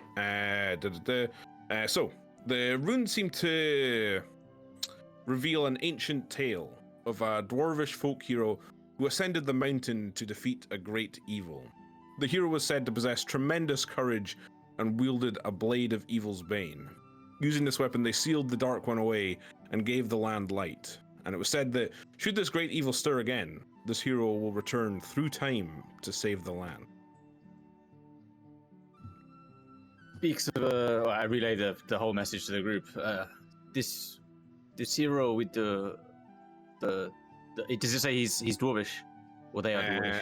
It doesn't say that this creature is Dwarvish, but the language is in an ancient Dwarvish dialect. Do we know this hero they speak of? I've never heard of him. No. They didn't mention him when they set us the task, right? It was I don't think so. Not that I remember, but it's been a few days. yeah. 3 weeks. Well, none of you guys are you've never been here before. It's not you. Just to check. Maybe it is us. Maybe It Jack, could I have be. my suspicions. We have Like- done many heroic deeds, but I don't recall this one. also they talk about a sword, hero's bane, or whatever evil's bane sword. That'd be nice to A have. blade of evil's bane. That'd be would- nice to would be- have. Would be nice to have, yes. Everybody, keep your peepers open for a blade of evil's bane. So it says he used the sword of Evil's Bane to seal it. It doesn't say what happened to it afterwards. That's correct, yep. I assume it is still on the persons who sealed it originally. I think you're probably right. Curious why they didn't send this person to slay the dragon. They sent us instead, but Maybe they're dead. maybe. Well, It'd be nice to find this sword if we do. I'll keep an eye out then. Legendary sword must be easy to find, right? hopefully it's a rod. Nice one, John. Well, call back. So, where you are looking around this clearing, there is no more path that you've been following. So where would you like to go? To the dragon. The mountain? I was hoping you'd say that. The mountain I'd like looks to good. turn around and leave. please. We are stumped. Though I would ask for a survival check, which one of you can make an advantage to help maintain your sense of Well, I'm direction. good at survival, and Oh. I'm from this climate. Is that right? 21. Okay, Oh. with 21, Admiral John Beluga easily knows the direction of travel and will lead the party forward. So are you moving on, or would you like to I spend assume more we're time? heading towards the seat of ice.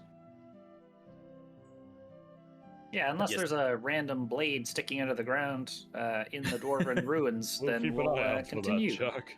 If you give me 10 minutes, I can do a quick detect magic. Yes, sure thing. You I can guess it's worth ritual checking for the cast sword, that. yeah. Sure. So we'll just say 10 minutes pass. You cast detect magic, but there's no ancient mighty swords buried in the ground Who would have or anywhere thought? else. We'll have to try. Well, We if have nothing 3 is more. lying around. I mean, we basically have legendary weapons, right? And I like point at the giant javelin electrical explosion, whatever we call we them, have one doom jug, ballistas. but 2 is always better. True. And we This only one have has- 3 shots left. Let's not Miss. miss. I'm trying. All right, onward and upward. Onward. Okay. So, you continue northwards towards the Seat of Ice, and the forest again continues in its icy stillness. The low temperatures chilling you to your bones. However, as you continue forward, well, I guess it would be the Admiral John Beluga, who's leading the party. You see on the edge of the mist, just 20 feet in front of you, some sort of 4-legged creature. And as you approach, its head snaps up and looks towards you. Whoa. Hello, dog. Now, what is that? I'm not sure. Maybe it's friendly. As you Seems talk unlikely. amongst yourselves, there's the sound of several twigs snapping to your right, breaking the stillness, and the creature's head snaps towards the sound, and with a whoosh, you see a massive tree branch come flying straight out of the forest and crash into the creature. Bright red blood splashes onto the snow, and with a quiet grunt, the creature lies still, dead. However, from the forest, you hear a deep yell of triumph, and from the edge of the tree line, a large giant comes swaggering out, and as he does so, he says, "Ho ho! A mighty fine shot, Grob, mighty fine! Killed him dead right away, oh, lovely. They'll easily do for supper!" And he begins to make his way over to the body of the creature and clear the snow and the branch away. Does he seem cognizant of us? He doesn't seem to have noticed you initially. I think he might be helpful. Might be a local guide of sorts. My experience of giants suggests that different. I'm going to step off out of the way just in case things go south, huh? Big giant. Maybe it'll You- ingratiate us. Do you have past experience with giants? No, but our people have always been, historically friendly with them. Okay, I mean, I leave it up to you. We can sneak around if you want, but I just think we may be a little lost otherwise. I think you're right. It would be nice to have a local guide. I'm just wary. It's my first experience with a giant. Just killed 2 dragons. If he starts shit, we'll beat him up. I'm still going to step off to the side. Sure. Bobby, this is your first giant and you're wary? That's pretty racist. He's very large, and then I want to stealth away. Sure, you can make a Come stealth on, John. check. Come with me. Come on, We'll have a 17. chat with them. 17, Let's okay. have a You, chat. you easily hide from the I giant. just want to be watching. Just watching. Well, Estado, I'm going to what, go. you going with them or not? I'll go with them. Okay, I'll come with reluctantly. Okay.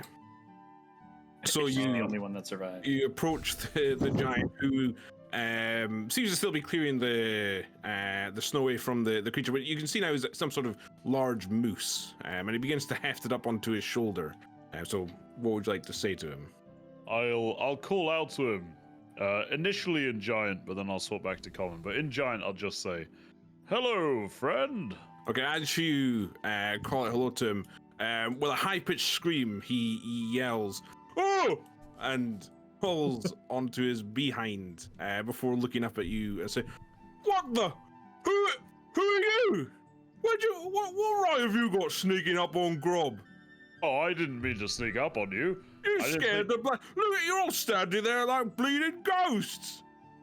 Well, I think we're just accidentally surprising you. I didn't mean to. I'm not the most sneaky, and I'll clang my plate armor on my Well, I leg. think Grob normally quite perceptive in his forest. Well, you just, got an awfully nice-looking moose. You were distracted. I do apologize. Why are you looking at my moose? Well, it was right in front of us when we were walking, and then you sort of made it explode, which was quite impressive. We thought it was a dog.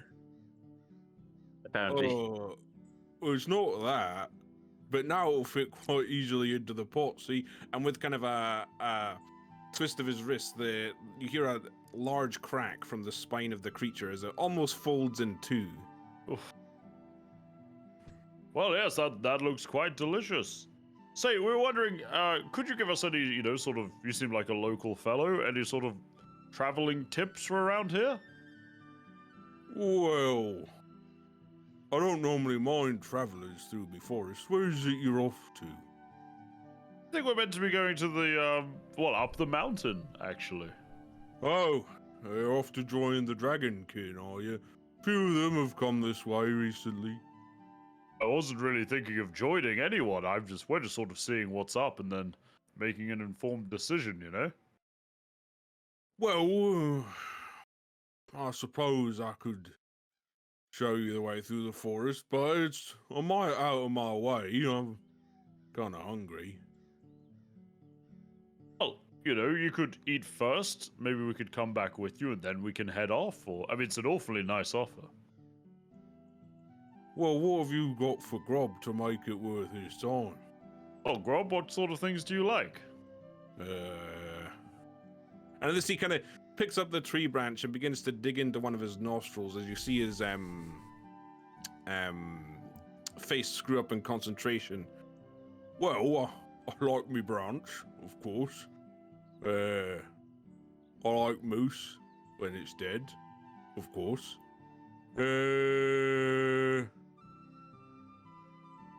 I like shiny things, I suppose, from time to time.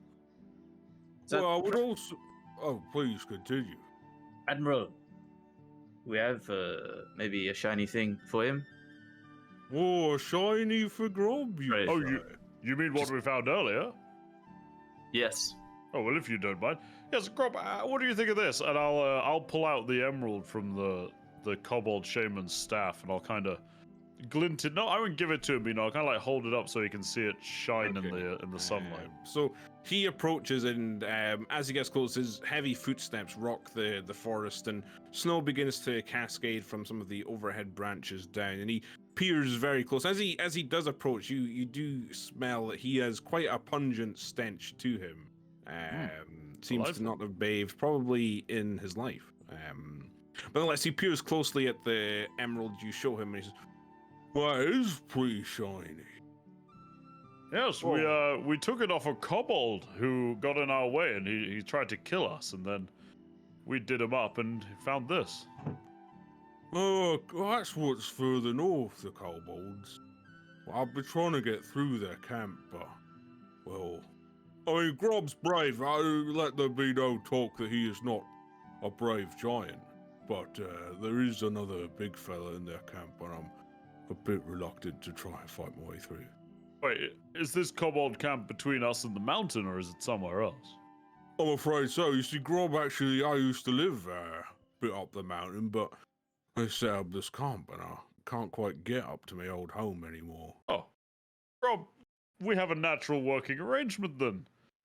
We seem to get along like a house on fire. We have to go up the mountain. You would like to go back up the mountain. We can just go and murder all the kobolds. And this big fella. We can help you. Well, it's not a bad idea, I suppose. We're quite accomplished fighters, I assure you. You did sneak up on Grob, and that's no mean feat, I assure you. Well, I don't see why not. I think this could be the start of a wonderful partnership. I agree. And then I'll look back at Jock and be like, maybe one for the crew after this. Oh, Yes. that's a great. Oh yeah. Mhm. Think of all the rigging he can do just standing there. We need a bigger boat. We need a boat. But yes, Hey man, bigger Rob. than 0 is anything. it sounds wonderful. I think this is a good idea. I have no doubt in our abilities to clear out these pesky kobolds. When you say another big fellow, do you mean a rival giant? He's not quite as handsome as Grob. He seems to be wearing a bit more metal stuff around him, though.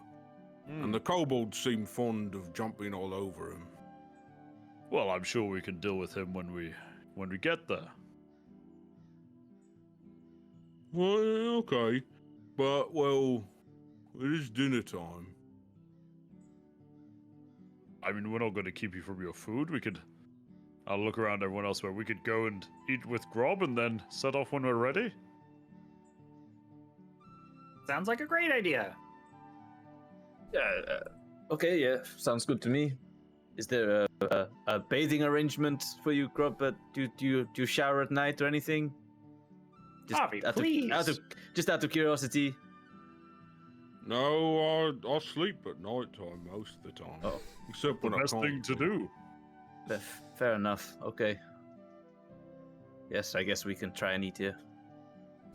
How do you normally Well- prepare the moose? Put it in me pot. Got you there. Sounds elegant. Well, I'll lead you back to my camp then. If you'll follow me, I'll lead the way.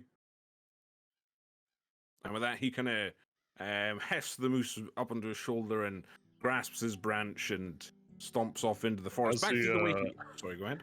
As he starts heading off, I'll turn behind me, not even knowing where I'm yelling. I'll just be like, Ish, we've entered a war coalition with the giant. Come on. Yeah. Just as they move along, just try to seamlessly join the group behind the giant as if nothing had happened. I don't think he's quite that stupid, so he would look around and be like, "Oh my god, a ghost! A real ghost right there!" Not a, Oh no, not this a is ghost. This is Ish. I move like a ghost, but What an it's ish. not an actual ghost. And oh look, Admiral pretty plays bird. along and acts as though a Ah. ghost has appeared. Admiral, no, stop it. He will Blimey. literally crush you. No, yes, we do. We know this one. Oh, do you have any shinies for Grob? No. Moby may be able to be a shiny little pet for a bit. Ah, look, observe, Moby. Get out of my face, Oh, all right. bloody pests!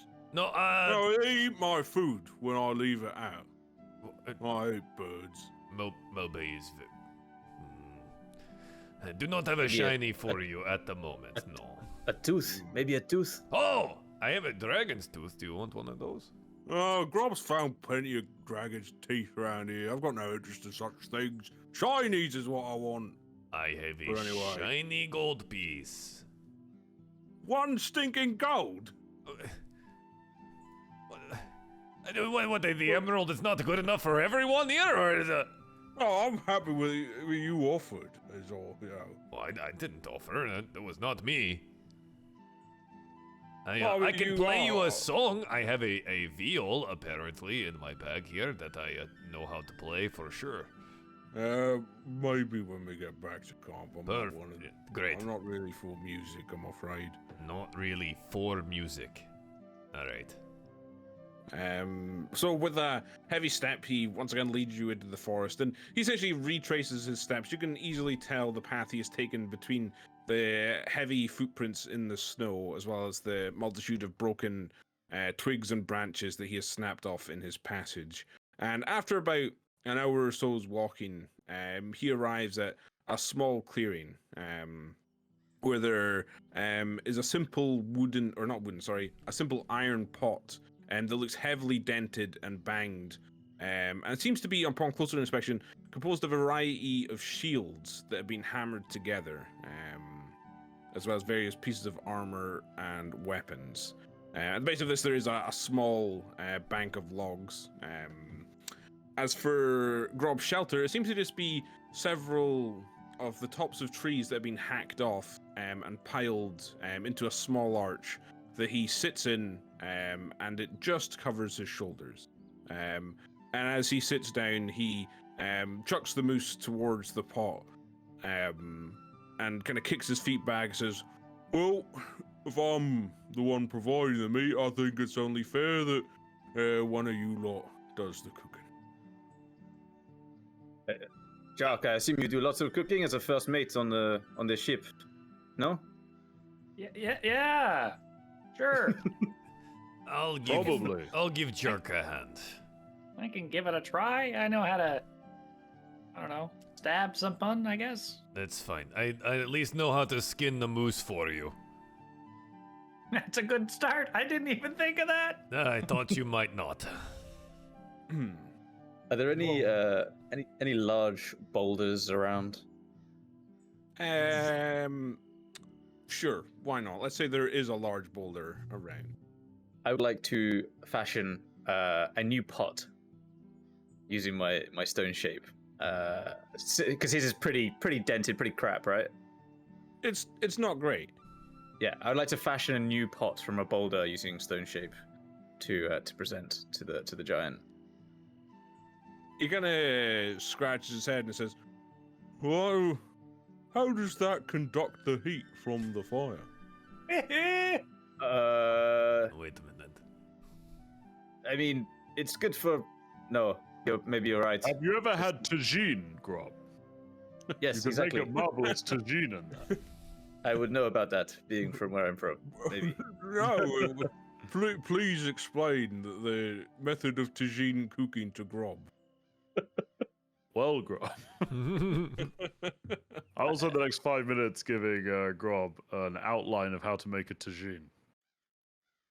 And if you're not careful, I'll give everyone watching an outline of how to make a tagine for the next 5 minutes. Sure. So as you're explaining how to use a tagine to Grob, he nods along. Oh, interesting. Ish, are you wishing to try and skin the moose? Yeah.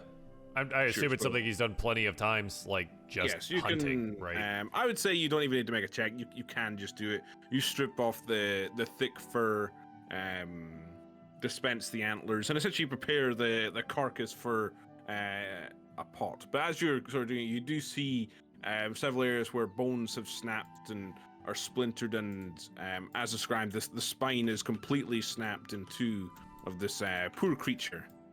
We might need to be careful of, splintered bone when we're eating the stew later, but it cleaned up rather nice.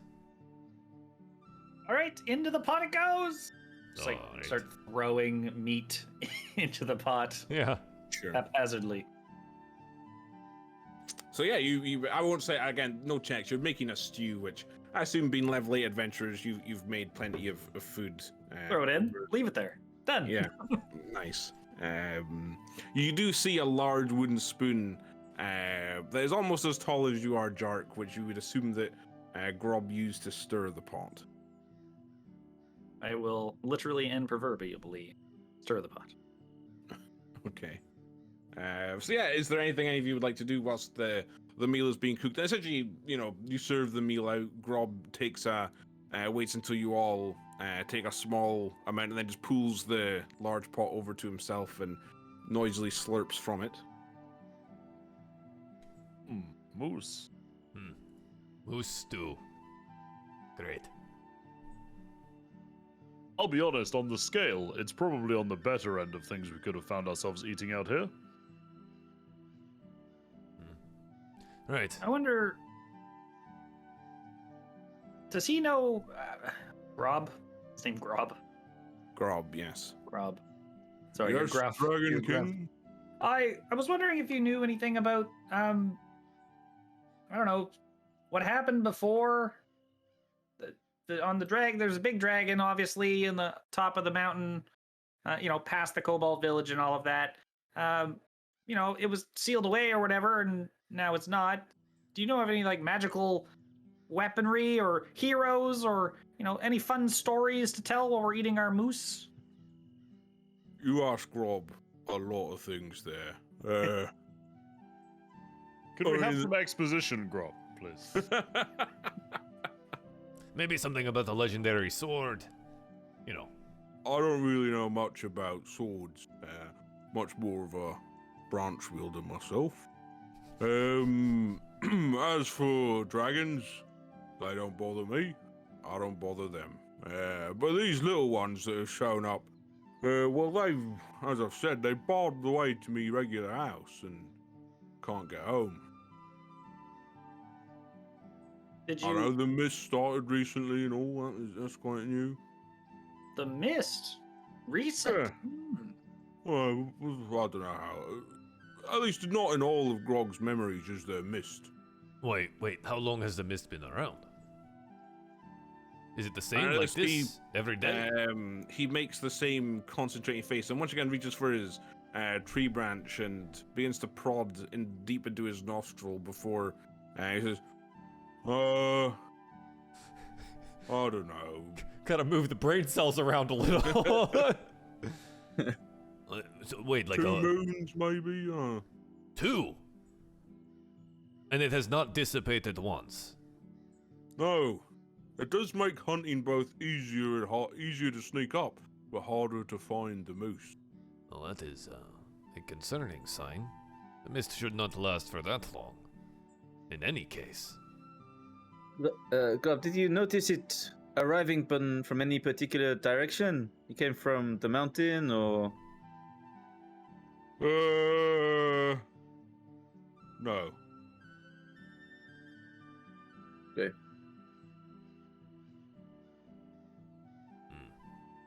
I think we need to investigate that camp. I feel like there's some magic at play here.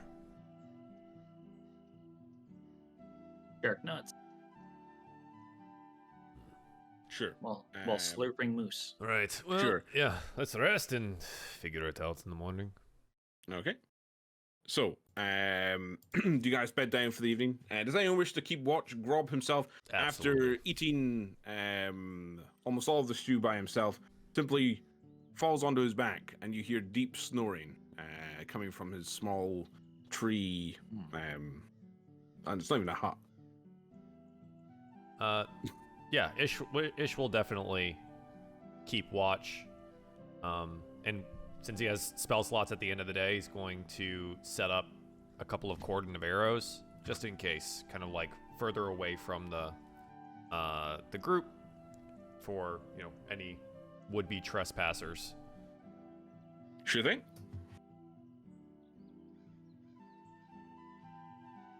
So yeah, you all bed down for the evening, and the night passes uneventfully. There's no attacks in the camp or anything like that. As you all wake up the next morning, refreshed. Go pick up my arrows. Nice. Grob himself is still sleeping, though. You can either hear his deep snores emanating from his small makeshift enclosure. Grob! Alright, is he accompanying us today?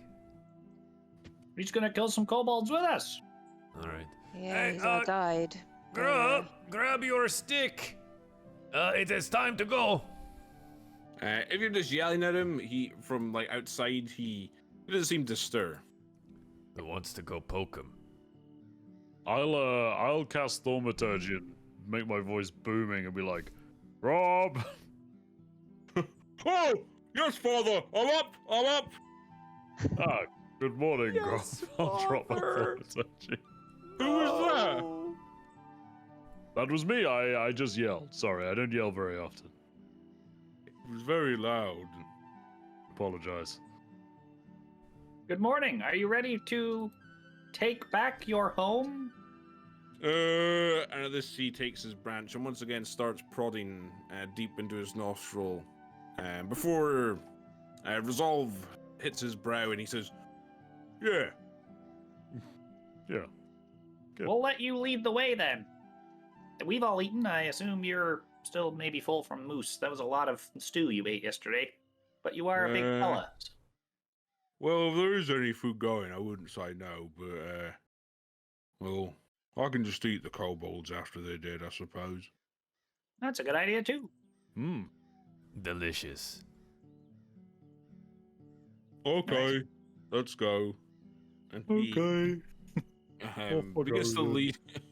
begins to lead you through the forest. So this will not be a stealthy approach, at least for Grob. He is not quiet.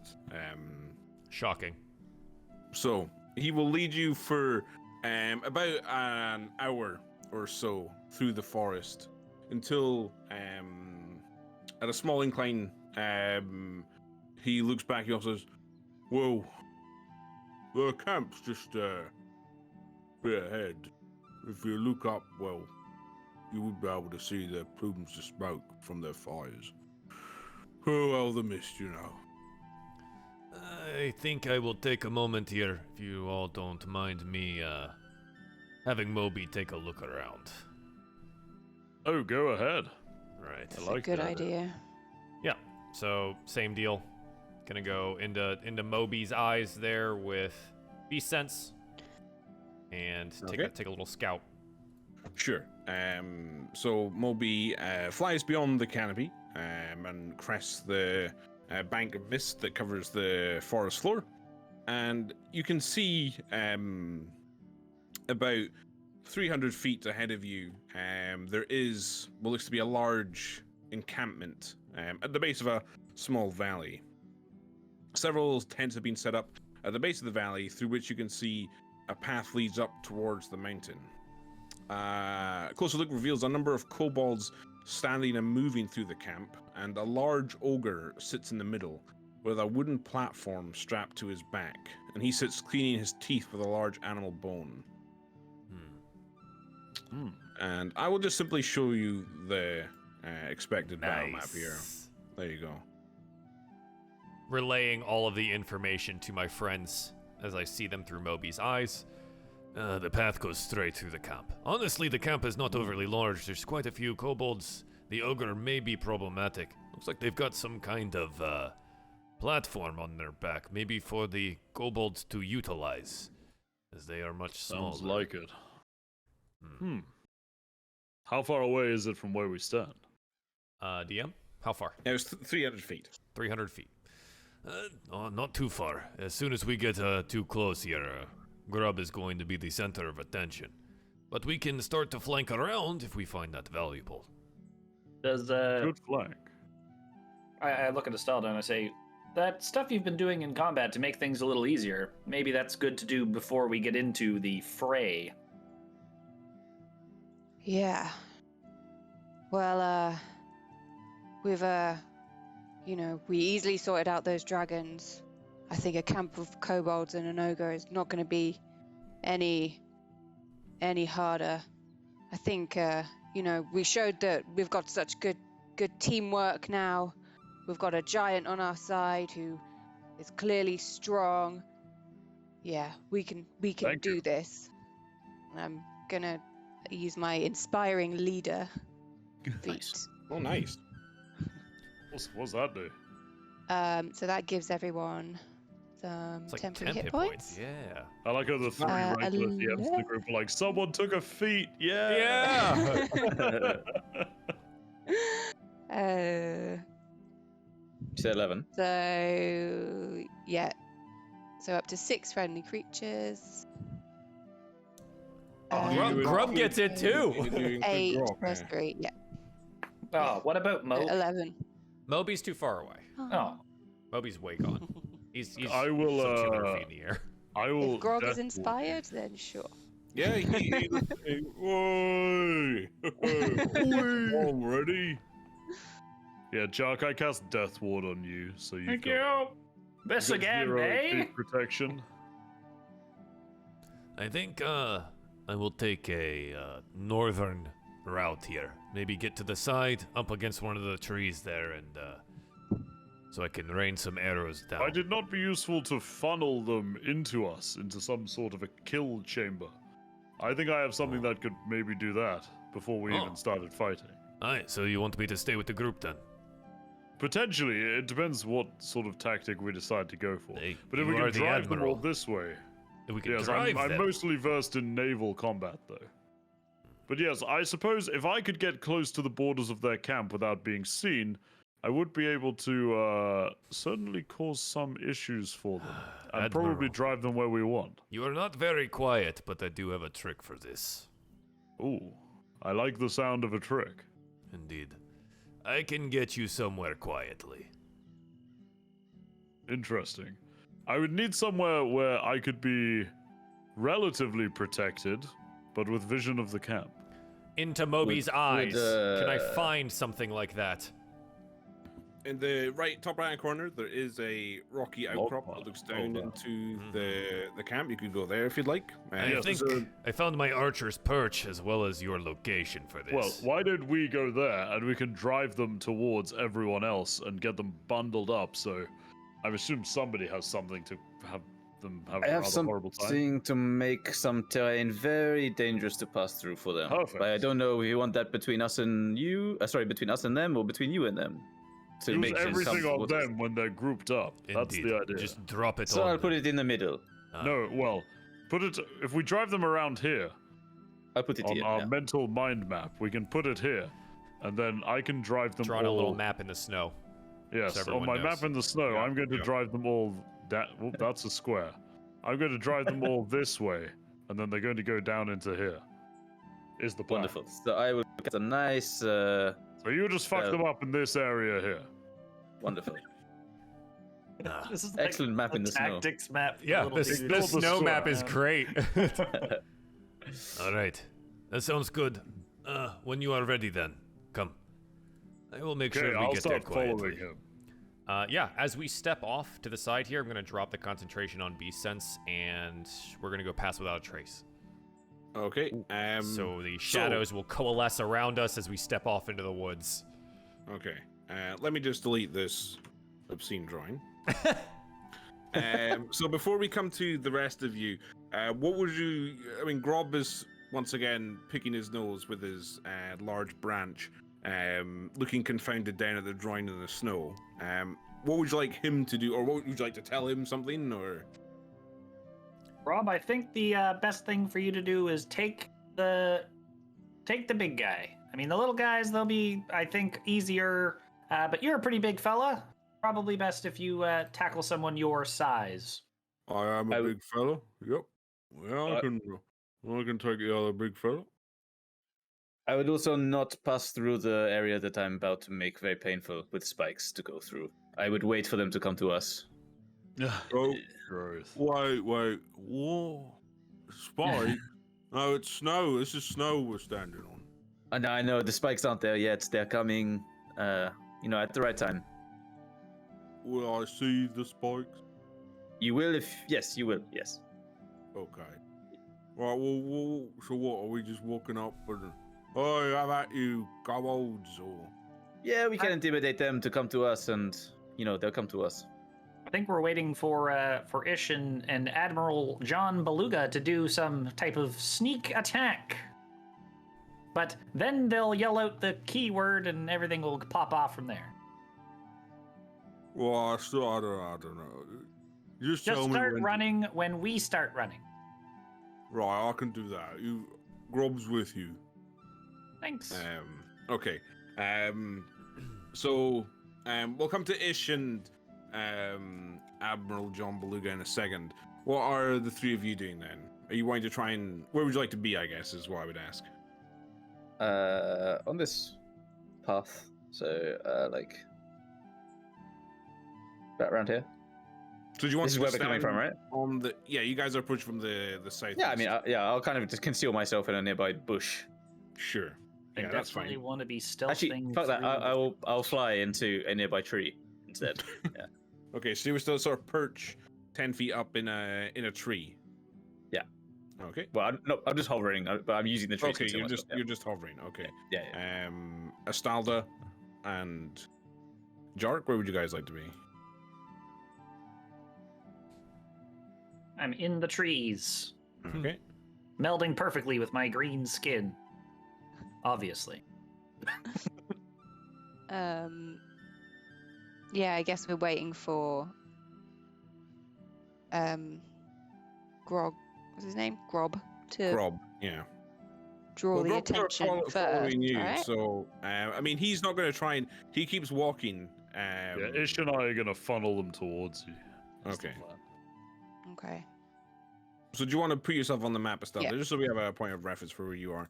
And I'll just put Grob Alright. down here, though I'll he's go not the other quite on the side map then. yet. I do Ooh, love big. the Oh, he looks so Fuck cool. that card. Fuck that card. It's not cool. He looks cool. Played against I that card don't- thousands of times, and I hate it. I don't understand magic references. Yeah, me either. Don't worry about it. So Ish and sneaking. Admiral John Beluga. Do you guys want to make stealth checks if you're moving? Yeah. Yeah. All right, Admiral. Good luck. Let's go. Disadvantage, gang. 35. It's natural one. So, it's a 10, but it is a nat one. Oh, Okay. I had a That's a 35. Is it a group check? I mean, it's for the time. I mean, so are you guys moving on to the rocky outcrop in the top right? Yeah, the plan is to like go around and then get up to the outcropping there so he can do his thing. yeah. I mean, I'm not going really near any of them. I would like go. Yeah. We'd be around. like deep and around. Sure. Yeah. Yeah. Okay. So what I'll say is you two do make it up to the outcropping, and you can place yourselves there.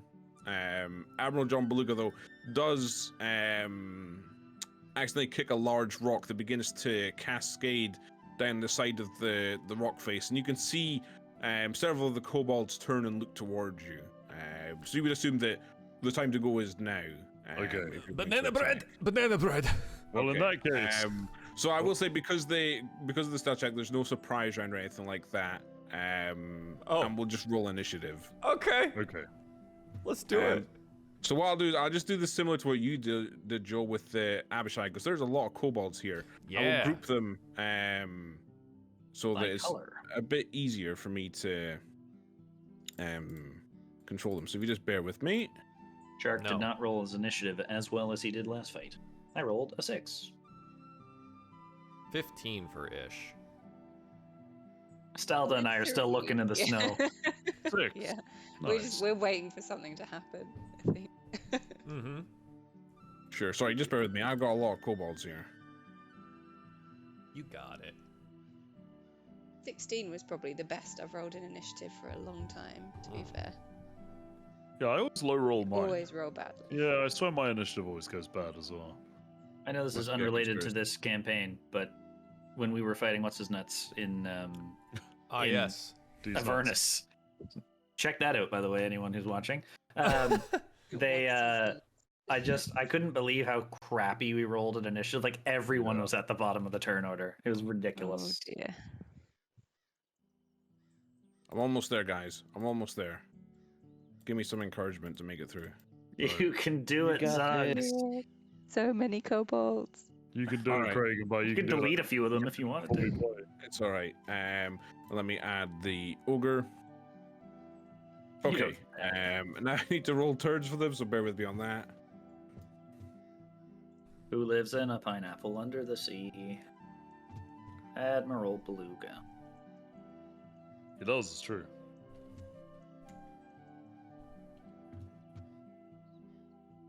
$18, 11. Sorry, Craig, can we get a more appropriate combat bop on, please? Sorry, just bear with me 1 second. It's okay. I'll kind of cut most of No. it. You're fine. You take your All right, time. okay. Okay, that's good. Yeah, that you're getting aggressively cut. Okay, I'll put on the battle music now. Dope. Okay. So, well, as the kobolds spot you, Admiral, one of them Fuck. cries out in alarm, and these 4 kobolds, which I've handily marked with blue, begin to move towards the ogre, and you can see they wield long 10-foot spears, almost pikes, and they climb into the back of the, or not into the back, but onto the back of the ogre, which seems to have a large wooden platform that the kobolds set up and duck behind as they take their places there. And that ends their turn for now. So Ish, what would you like to do? Well, I was really hoping that we would be a little bit faster than them, but firing away, I think, is the best idea here. Yeah, just gonna pick off the edges, I think, and maybe force them closer to the south.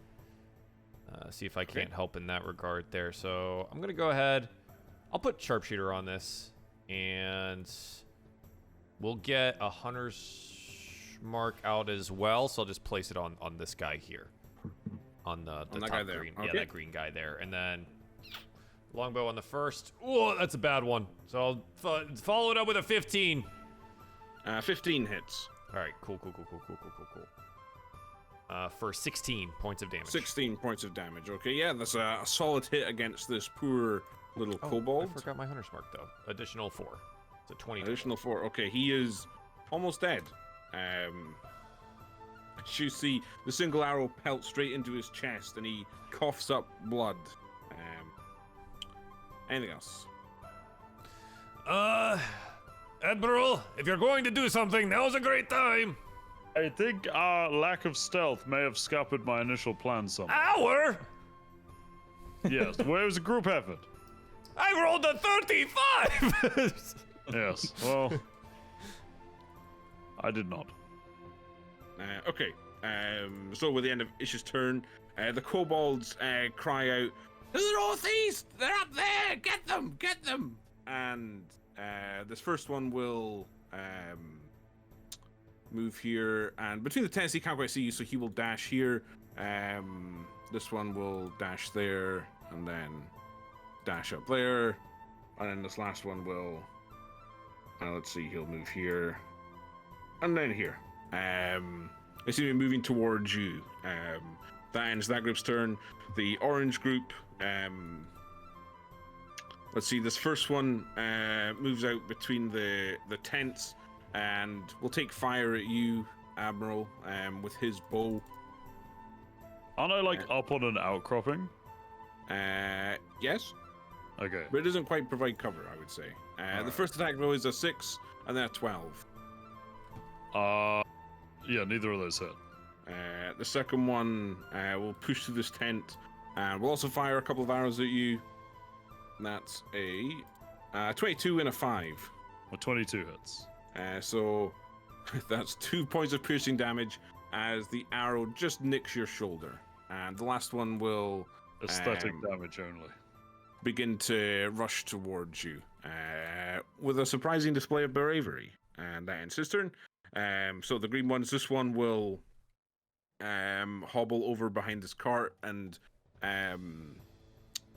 I guess you did shoot him, Ish, so he will attempt to fire at you, but I will give him disadvantage because you rolled so high on yourself. And that's an 8 with disadvantage. Not gonna do so it. I miss. This one will just dash towards here, and then this one will make his way through the camp as well, and that ends their turn. And then the ogre will. Okay, he's got 40 feet of movement speed. So he will crash through the tents, scattering them, and the kobolds kind of leap and scream as he presses through them. And then, well, he's not quite big enough, but what sort of reach does he have? Okay, so he can get to here, and he will.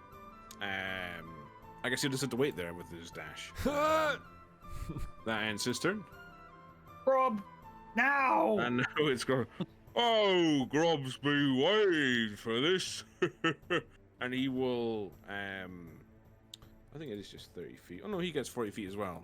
So he will move towards here and then reach down into the earth and pull out a large rock, which he flings towards the ogre for an 11. As the rock goes wide and crashes into the ground and says, "Whoa, I mean, was never Grob's strong point, I'm afraid to say."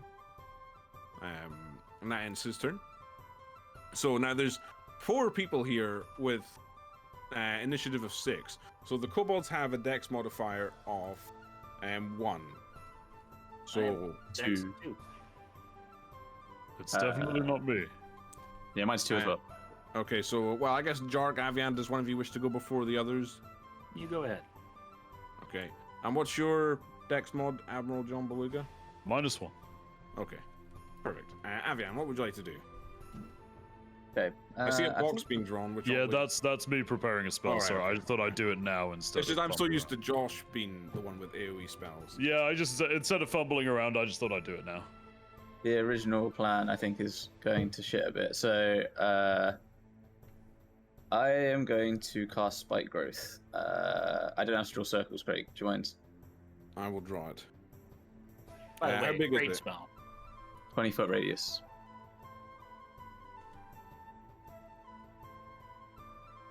There we go. Craig, that's 20-foot diameter, not radius. Twice that size. I think I always do that.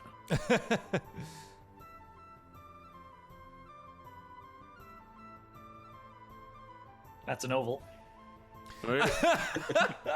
I got it. I got it. Nailed it. I can't move it, right? No. Not You unless have you it. want to draw it. Hold on. There.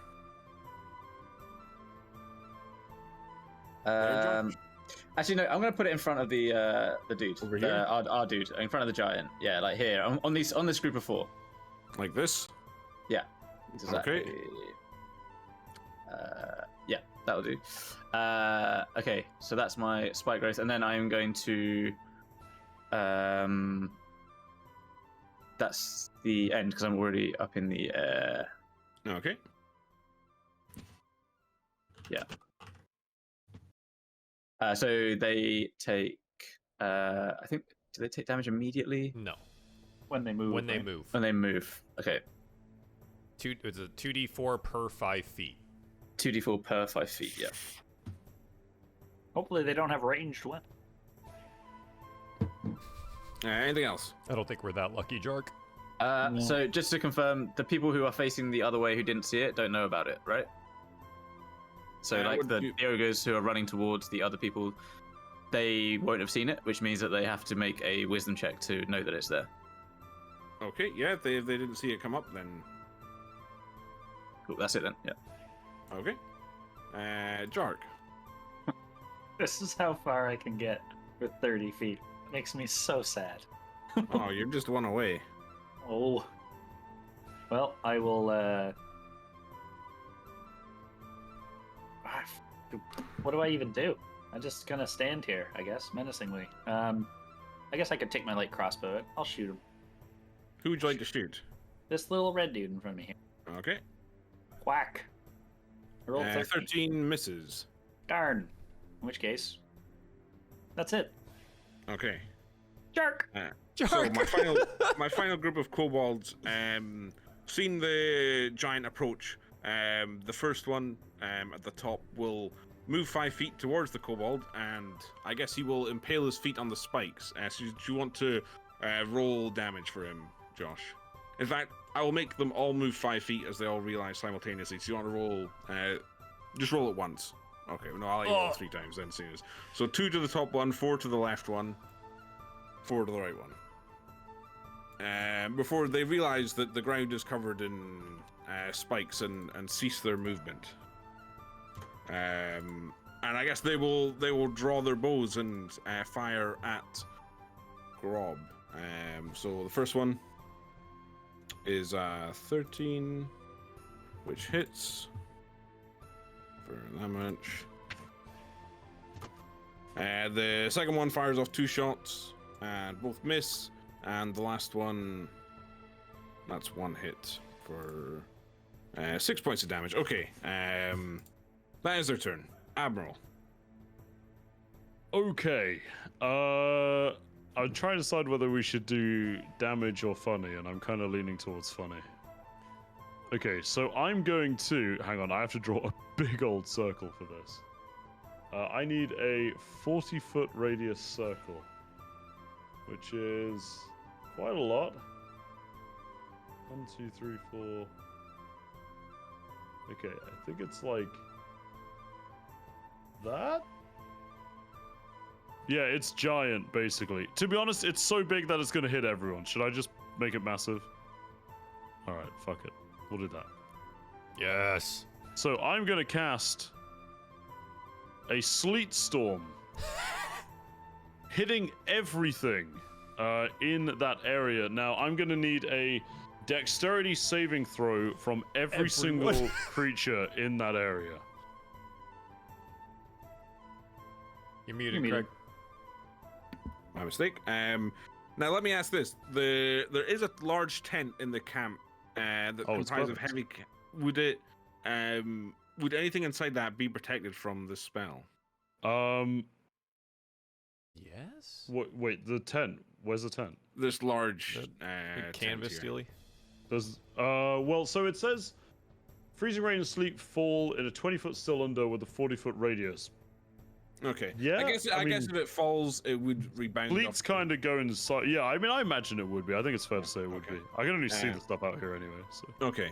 So the greens roll a 19. The oranges roll. Are you doing 11. one save for all of them? For the each group, groups. just to. Okay. All right. Not using DC spells in the future. Thanks. Anyway. Okay, fine. Roll them. It's DC 15. 18 for the reds. Hmm. The pinks is a 13. So the pinks are all prone. 6 for the blues. They're also all prone. Does that include the ogre? Let me do the ogre.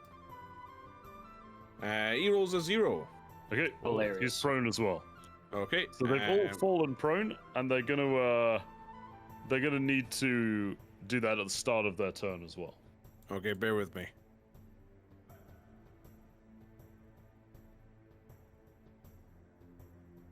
Whilst I mark the ones that failed. They're gonna stand up in that spike growth. Yep. Just for you, Craig, any of them that might have been concentrating on a spell, they have to do a con save as well. Okay. Does the ogre crush the kobold? No, luckily they can break free, but they do also fall prone as they failed. How tall is the ogre? Are they like 12 feet? It's not tall enough to take damage because it does have a specification in its traits of the platform for when it dies or falls over. So the greens rolled a 90s as a save, then the reds also failed, so they're prone. Bloody hell! What an effort this is. Welcome to the show. What's the rules on standing up in difficult terrain? It takes half all their of your movement. Oh, that's true. It's all the movement. Okay, but it doesn't do any damage to spike growth, right? Because they're not moving anywhere. They're not moving. They're not moving anywhere. Yeah. Okay, right. That's them all marked appropriately. Okay. Perfect. Nice. And then in my bonus action, I suppose I will summon my spiritual weapon, and I'll summon it next to this little orange fella. And Can you do that? oh no, I can't because I'm concentrating on the. Well, no. They're just 2 leveled spells. Oh, that's a good point. Yeah, I can't do that. That's a good point. Because the weapon's not concentration, but it's 2 Oh leveled yes, no, that's spells. right. Yeah, I can't do 2 spells at once. That's fine. Do I have a cantrip I want to do?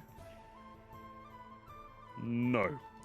Okay, I will move slightly backwards and end my turn. Okay. Stalda. Right. I'm going to use all my movement and my action to try and get over to where I think the ogre is. Dodge the Okay. sleep field. I'm just gonna run. Ooh, just the wrong thing. So, let me just check. Can't get all the way.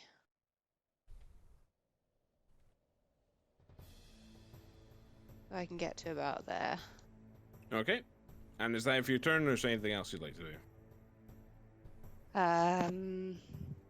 No, that's the end of my turn for now. I'm just gonna be shouting, "Oh, crap! I'm coming!" Okay.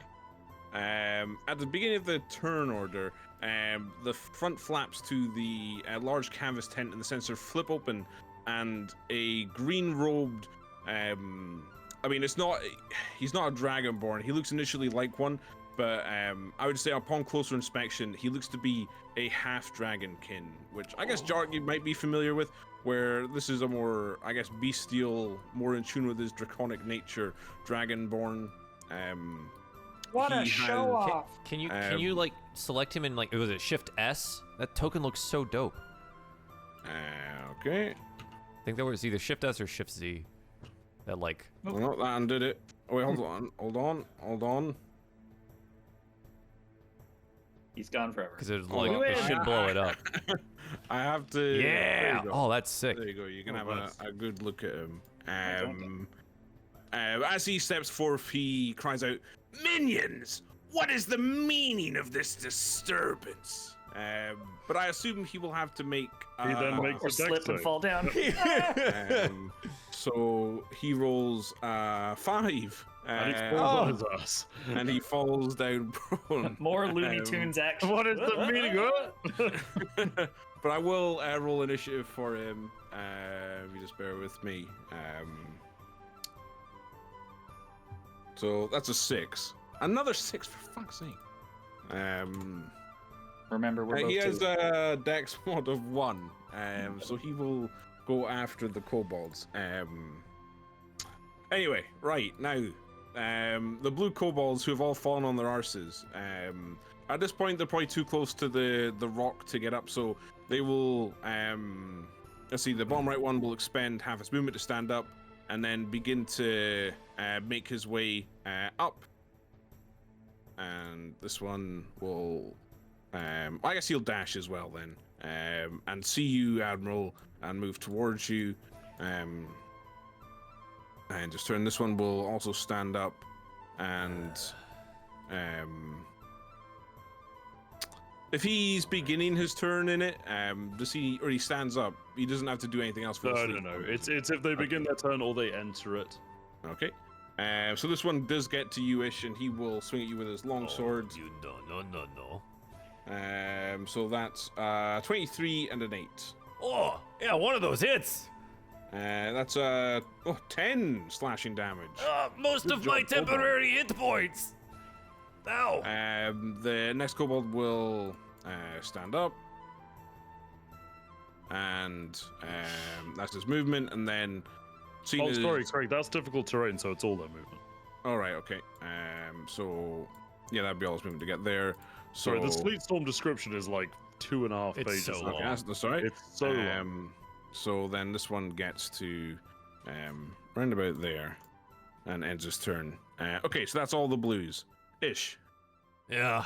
All right, we'll take the attack of opportunity. I'm getting a little distance here. I wasn't ready. Well, whose fault is that? That's an 8. Yeah, that's right. It's an 8. All right. Firing at the one in front of the Admiral first. Without sharpshooter, I don't want to do that. I'll move Hunter's Mark there as well. Okay. And oh my god, a 12 on the first. A 12 misses, I'm afraid. 20 on the second 20 hits. for 13. 13, okay. So your arrow thunks into his side. Yeah, that's it. That's all I got. Okay. Okay. Right, red ones. Let's do this one here. Now, what did we decide on the standing up and spike growth? Well, No it's not damage, movement, just so no it's movement. full movement, yeah. They just stand. But do they don't take damage, it's only if they move in it, right? Okay. So this kobold stands and then fires off his bow at Grob, both of which miss. The one towards you, Jark, will stand up and then move towards you and make an attack with his longsword. That's a 7 and an 8. I'd like to riposte. You can, yep. I'm going Love to it. riposte. Watcha! 12. A 12 misses. What? And then this last kobold will stand up, use his half movement, and fire his bow towards you, Jark. That's a 12 and a 12. You miss. Bloody hell, there's so many kobolds. Yep. Okay, so the orange ones, this first one will begin to move out towards you, Admiral. That's 18 and a 6. They both miss. Okay. So then this one will burn his movement to move there, and then this one will burn the movement to move there, and I guess they're both just going to dash actually to keep moving. And that ends their turn. Now the green ones. They've got I a guess snail. What does that mean? He's been it's using it for Hunter's Hunter's Mark. Oh, okay. The snail of Hunter's Mark, of course. Yes. Okay, so this kobold will first move here and then move here, entering the spike growth. So do you want to roll 2d4 for me, Josh? 7. As he steps into the spike growth, he impales right through his legs and hits a major artery and dies. Oh, nice. The next one will burn his movement and then dash, and then he's on the edge of spike growth. Give him a D4. Yeah, you can do it. Yeah. Nice. Another 7. Another Fuck's 7. sake. So yeah, he impales his foot, and then this one will move around here and then dash this way, and that ends his turn. And now we're back to the ogre, who seeing that he can't quite reach you, Admiral. Well, he will first stand up, and then That's his full movement because he's prone. okay. He will then, I guess he will dash towards you, Estalda, with a almighty roar. He doesn't seem to have the same gentle personality of Grob, but that ends his turn. And now it's Grob's turn. Bloody hell! Now he's kind of noticed the spike growth, so he will attempt to avoid it. He will go here and then staying out of the sleet, and he will launch a large boulder towards the ogre. That's a 21 to hit for 21 points of damage. Damn. As the rock collides with the face of the ogre, and you just hear the sounds of its bones cracking and its teeth shattering, as dark red blood splashes across its face, dealing significant injury to it. Right. Avia. Great shot, Grob. Okay, I'm gonna move to here, still hovering in the air, and then I'm gonna Eldritch Blast the ogre Okay. for a 14. Range is so bloody. 14 does hit. Cool. Okay, so that does 10 points of damage. 10 points of damage, and I'm gonna pull him 15 feet towards me. Okay. Now, where are you exactly? Okay, so I guess his foot would enter the spike growth. Yeah. Okay, so he does. Drag him through it. Yeah. So that's 2d4. 7 points of damage. Okay. Is that just one 5-foot square he's entered? I guess it's more like his foot has entered it. Okay, I will go for him again. For a 27. 7 hits, yeah. So that pull him another 10 feet. Okay, so 9 damage from that. No, sorry, just 6. Or I don't do 6. the bludgeoning again. Okay. But then I will do 4d4 spike growth damage. For another 9. Okay. Ow. I imagine Estalda's got her warhammer raised and then just sees the. You just the- yanked by an unseen force. Okay. Anything else, Avian? No, that's the end of my turn. Okay. Jark. Man, me and this kobold are. It's just gonna be a 1v1. Here we go. Yeah, I'm just gonna take a big old swing with the longsword. Here we go. Whacked him. 26. Nice. 7 slashing. Whack him again. 26. Make that 9 slashing. And yeah, none of the other attacks. So with all that, sorry, he is Oh. dead. Oh, with your perfect. 2 swift attacks, he does fall down dead. Lovely. In which case, I will move unimpededly. Again, skirting around the edge here. definitely trying not to be sleeted or spike growth. And that's it for me. Okay. So the pinks will stand up, and they're all going to fire their bows at you, Jark. So the first one, that's a 5 and a 5, Miss. a 5 and a 22. 22 hits. That's 9 piercing damage, and then a 9 and a 4. So 6 shots, 1 hit. Lovely. That ends their turn. Now, the half dragon. Well, he's on his ass at the moment, so he will spend his movement to stand up. And then...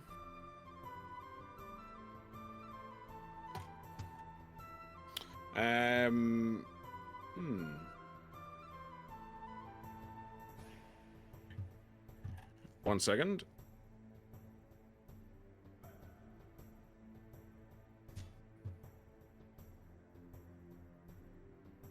Okay, he is going to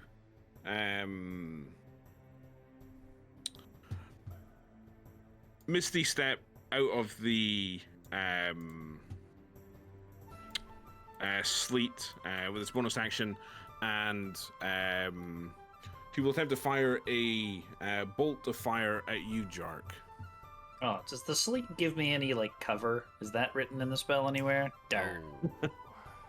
I mean, it's a sleet storm. Anyway, yes, continue. The storm is instantaneous. It's over. Like, it just leaves ice on the ground. Oh, I see. All right. Yeah. Okay, so that's a 9 to hit. Haha, you missed! Curses. But that ends his turn for now. Admiral. So Joel, Sleet Storm actually does keep going. It's Ice Does it? Storm that's instantaneous. Oh. Yeah. Sleet Storm has a duration of a minute. Oh, nice. So I've got a few boys in front of me. So Yeah. speaking of Ice Storm, I'm gonna Ice Storm to hit all of them. I could draw the circle, but they're the only ones that'll hit anyway. Okay. So I need a Dex save from all of them. I will roll the damage. So does a sleet storm have concentration on it as well? Or Yes. Okay. Sleet Storm's a concentration spell. Okay. Ice Storm is not. Cool. Okay. Blue's got 9 and 17 for orange. Sorry, one sec. Let me just. Okay, so the. Yeah, I mean, obviously, whichever one passed take half, the rest take 27. 27. Yep. It's a full Okay. level spell. Massive. Okay. Sorry, no, the blues took half damage. So the blues are not dead. All of the orange ones die Oh, I immediately. will actually quickly just. Oh, and it also turns all of this area into a difficult terrain as well. Nice. What is with the difficult terrain? So much control. Admiral, this is fantastic. Oops, that was the wrong one. No, that was right. The blues half damage, right? Sorry. What was it? 27. Yes. Yes, 27. 13. That one in front of him better be dead. One in front of him is dead. Hey.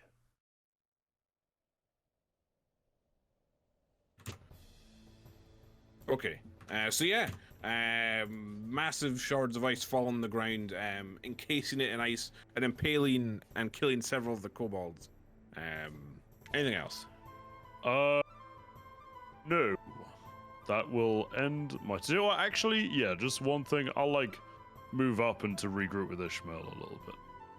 Let's go. Good plan. Well done, Admiral. Thank you. I'm awfully good at storms, apparently. Indeed. I have many talents, but that is amongst the most primary. Okay, Astalda. Dalda's looking around like doesn't know which way to go. There's just like ice hailing down. Yeah, there's just and nice sleep. people are moving and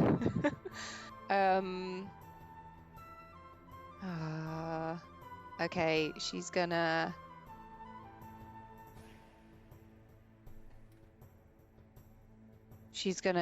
turn and head toward head towards the ogre, which she can just about get to, but she might slip over, right? Well, it takes half your movement to cross through the storm of sleet. So you Yeah, can so I still can make it. get within melee. Yeah. But is it not the- icy? No, that's the ice storm that makes it icy, not the Okay. sleet storm.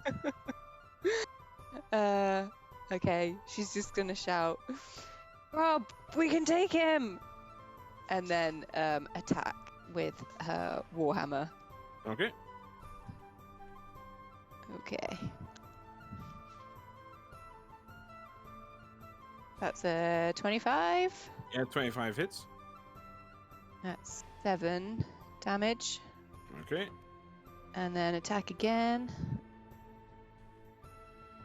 Ugh. 9 that's misses, missed. I'm afraid. 9. Okay. And I think that's all she's gonna do. Okay. Sorry, was it Oh, here you I didn't moved move to? her, sorry. Yeah. You would need to Yeah. make a dexterity saving throw. By the way, I didn't see you moved in it. If you move in it, it's a dex save. Yeah, sorry, that's what I was saying. Do I slip over? Craig was wrong. Well, I'm trying to keep track of the fucking storms. It's got. They Damn have it, to make Craig. a dex save when they start a turn there as well, if they're in it, Yeah. right? When they start a turn or when they enter it for the first time on a set. Well, that's Good. Looks good. 18 plus Looks 3. good. Yeah. You're all good. Okay. Right. The blues. So Stay in away. they have to make. Do they have to make a dex save for the ice storm? This one here does for the sleet storm, but not the ones for the ice storm. Okay. Got it. Lots of storms going on here. You Storms guys have brew. never been iced or sleeted before. Come on. Okay, so he fails, so he falls Right. down. Right. This is really good. The topmost one will move towards you, Admiral, and swing his sword. That's 24. And the 24 does hit, 6 does not. And I'll con so- save for the. It's 8 to hit, or 8 damage. Sorry. My concentration holds, so the storm is still there. And I take, what was it, 8, sorry? 8 slashing damage. Okay, that's fine. And this one will. I guess he'll move here towards you-ish and swing Oh. at you. That's a non-natural 20 and a 17. Hey, I think both of those actually find the mark there. They do. Okay, so that's 15 slashing damage altogether. Yay! And this one will spend its action standing up. And then huff and puff his way up this way as we approach the edge of the map. I really didn't think this would need a bigger map. I thought it was pretty big already. It's okay, we're going to kill them very quickly right now. Isn't that right, Okay. Admiral John Beluga? That's the plan. Ish, it's your go. Hey. Alright. Unfortunately, I do not want to move away from them here like this, so short sword it is. I will move my hunter's mark. Which one looks the most injured of the two that I can currently reach? Left or right? They are both exactly the same amount of injured. Perfect. The one directly to my They south. both look Then one injured. I will move hunter's mark to that one. Okay. And then short sword. Oh, 13. 13 misses, I'm afraid. Natural 20 on the That's a second. 20 does hit. Okay. Please. Nice. The hunters will be 5, yeah, that's 10, plenty 17 damage. total. So yeah, with a swift flick of your wrist, you swipe your sword through the kobold's neck and behead it. Perfect. All right, there's no getting away from us now, and I will circle around to the far side. Okay. Red kobolds. Dex save. Oops. Fall down. That's a 12 and a 14. They fall over. Silly red kobolds. I mean, they're just going to spend their movement to get back up, I guess. They get knocked down. So that ends their movement. Then this kobold will dash towards this edge, trying to get out of the storm. And this one will just fire his bow at you, Jark. It's 15 and an 18. They miss. That ends his turn. Green kobolds. The Alright, single dex one. saves. No, there's two of them. There's two of them. That's a 7 for the left one and a 17 for the right one. So the 17 save. I would assume so. Admiral. Oh, sorry, you're hitting me. 17 saves, yes. Okay. Sorry, I heard Jark for some reason. I was like, Well, that's because John did talk there. Alright. Unbelievable. So the Can't leftmost talk. one will spend his movement to get back up and then dash out of the sleet storm. The one here will okay, he has actually stepped in the spike growth, so he kind of well, I guess he would move like this because he doesn't quite know what the other direction is. So I mean, I guess what's that? 2? Actually, probably 3 4d4? d4. 3. I would say it's 3. Wait, it's Three. 2d4 So- plus Yeah, per yeah. 5 So foot. it'll be 6d4. Six. Oh bloody hell! What have you done, Kobold? he just blends himself. Yeah, 15 damage. I guess with his first step, he impales one foot and then falls down onto his chest, where he is just impaled on the spikes and dies. Good for him. The No worries. ogre will. He's not really interested in you, Estella, so he will step towards, not wanting to back down a challenge. So he moved to the right, I guess, still through the spike growth, Josh. Yeah. The eye rolls Craig have right now is unbelievable. I stormed. Josh and I have literally just drop kicked his entire fight. But... Okay, and the ogre will attempt to swing his mace at Grob for a natural 20. Yes. Hey. No, not grub. Okay, so that's 15 points altogether as he swings his mace and cracks Grob across the jaw. And you see blood come flying out of his mouth as several teeth are dislodged. And Grob kind of roars out in pain at the damage. But that ends his turn. Now Grob will swing back. Grab the stick, whack him with the stick. He will use the branch. First attack's a 9, and then a non-natural 20 for 15 bludgeoning damages. Essentially, these two big beefy boys are going to give big smacks to each other. Why? And that ends Grob's turn. Avian. Good job, Grob. Okay, going straight for this ogre again with 2 Eldritch Blasts. Oh, okay, there's a nat 20 on the The first. crit. And who are you firing at? Sorry? The ogre. Okay. Yeah. So okay, that that's is- enough. So, as Grob swung his club and cheered himself at a mighty strike, your Eldritch Blast just comes flying out of the side and completely explodes the ogre's head. However, Grob was oblivious to you and seeing the ogre's head completely exploded. Whoa! A mighty strike from Grob there. Did you all see that? Oh, Yeah. blew his head away. up. Nice one, Grub. What would you like to do Okay. your second attack? Yeah, the red. Are any of them, like the strongest looking, one in the middle there? In your I guess spike he's- would be Yes, red. yeah. Okay, so I'll go for the red one. For 27 That's it. That's yep. for 8 damage. 11, and then you're No, going no, to scrape. just 8. Just 8. Sorry. And then I'll pull him 10 feet, so that's another Okay. 4d4. For 12. Good lord. 20 points of damage in total. Okay. I mean, this kobold is completely torn to bits. You see jagged lumps of flesh hanging from his body as he screams in pain. But he is still clinging to life. Blue. Okay, that's the end of my turn. Okay. Jark. Because I can't really make it there, I'd like to dash over here, kind of skirting around the edge, obviously, to hide behind this cart. Because I don't like getting magic shot at me, so I'm just gonna wait for them to come to me, I guess. Okay. I will ready an action if person attack, walks in front of me or around. You Dash. use 45 Oh, I dashed. points. You're right. You're absolutely right. I'm so sorry. See, you can't get anything behind me. Mhm. Okay. Sorry, Pink Craig. kobold. I forgot to do my movement. I'm going to move to next to what's his name? Avi, it's my turn. I'm sorry. I didn't want to interrupt you. The pink I got kobolds.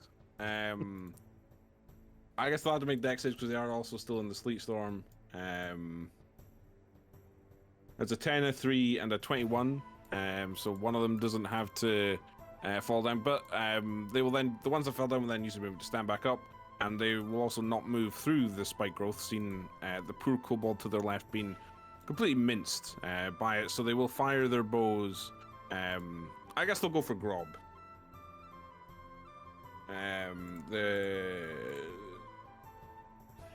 Bloody hell. I rolled 6 times and only one of them was in double digits, and even then it was a miss. They fire 6 arrows at Grob, who nimbly dodges out of the way of every single arrow. Did they make some dex saves though? Yes. So that ends their turn. Now the half dragon, finally out of the storms. Well, actually, you see Jark, wings unfurl from beneath his cloak as he flies into the air up to 40 feet, and he will. Sorry, he's going to do a spell here, so I'm just double checking it. I told him not. He will cast Magic Missile at level 4. So from that you take. Ow, ow, ow, ow, ow. If only I had, what was it? Was it a shield? What Yeah. Sorry, one remember. second. I'm just rolling all of these. Okay, That's so a lot it of was- D4s plus 1. Okay, you take 17 points of force damage as the magic missiles slam into you, and then he will glide 10 feet to his left as he hovers in the air on his wings. And he's 30 feet up in the air as well at this point. But Great. that ends his turn. Admiral. I'm going to bash this kobold in front of me with my warhammer. Okay. For an 11, unfortunately. I will After this? then. Don't want to do anything else. You guys are You kind don't of have like fine an on acid storm or firestorm or Do something. you have or something. another storm? I do have do you want another sleet storm, Craig? I've got 2 more of those. No. I will actually drop my sleet storm because it's kind of done its job. Thank I'll God. drop my sleet storm and then I'll recast it. No. Okay. I will summon my spiritual weapon. Concentration effect next to me, and I will have it swing at the kobold directly in front of me, the one I just missed. Okay. And that is apparently the spiritual weapon is better than me at fighting, so that is a 20. There you go. That hits. And that is 9 points of force damage. That's enough as your spectral sword swings out and with a crashing wave slays the kobold. Nice. And that is the end of my turn. Okay, Astalda. I would like to use my animated grappling hook. All right, okay. And I want to attack this this pink guy in the middle. You gonna try Of and the pull spike across growth. the spike growth? Oh yeah. One of us. One of us. Oh, I just lost the note. Okay, so I must make a strength check equal to. Hang on. So I believe it's a 10. You have to hit a 10 with a strength check. For every 20 feet it travels. To Yeah. grapple. Okay. Okay, let's do that first.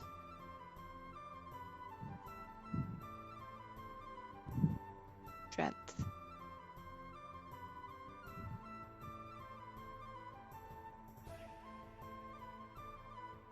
Oh dear. A 5. Okay, miss. so I'm afraid that's a miss. So you whip your animated grappling hook around and fling it towards the kobold, who just narrowly ducks as the claw soars over his head. Ah. So that would be your okay, action to do that. Is there any bonus action you'd like to do? No, I Okay. don't think there's anything I can really do. Okay, that's it. Okay. So, the last of the blue kobolds will continue to duel with you, Admiral. The first attack is an 11, then a 15. Neither of those hit. Can I let one of them hit me? If you, It's if a you weird want. question. Yeah, I will let one of them hit me. Okay. And then I'm going to use my yeah. reaction to cast Wrath of the Storm. Yes. Okay. Oh. So you I take am the you storm. take 6 damage first Okay. from the slash. And then you explode him. Yeah, and then I cast Wrath of the Storm, which is a reaction I can do as a Tempest Cleric, and I need a Dex saving throw from him. Okay, that's 13. Oh. Okay, so he fails, and he takes 6 points of lightning damage. Gets Okay. that. Yeah, I mean, okay, so if he swings out with his sword and you dodge the first attack, but the second one scores a hit, he's, ha! I gotcha! Before, with a zap of lightning, you completely char his flesh and he is flung back dead. Nice. Got him. Don't hit me. All right. Well yeah, done, that's not gonna Admiral. blow him up. Thank you. I learned that one when I realized I wasn't very good at dodging attacks. Aye. Okay, Ish, it's your go. All right. I'm going to move forward just a bit here. 5, 10. I think I have to get 15-ish. Just to, well, a little bit closer Well, then. that's not difficult terrain anymore either. Oh, okay. Good. I was gonna ask It's just if it in was- my next turn. Yeah. to move Hunter's Mark onto our half dragon at the back. Okay.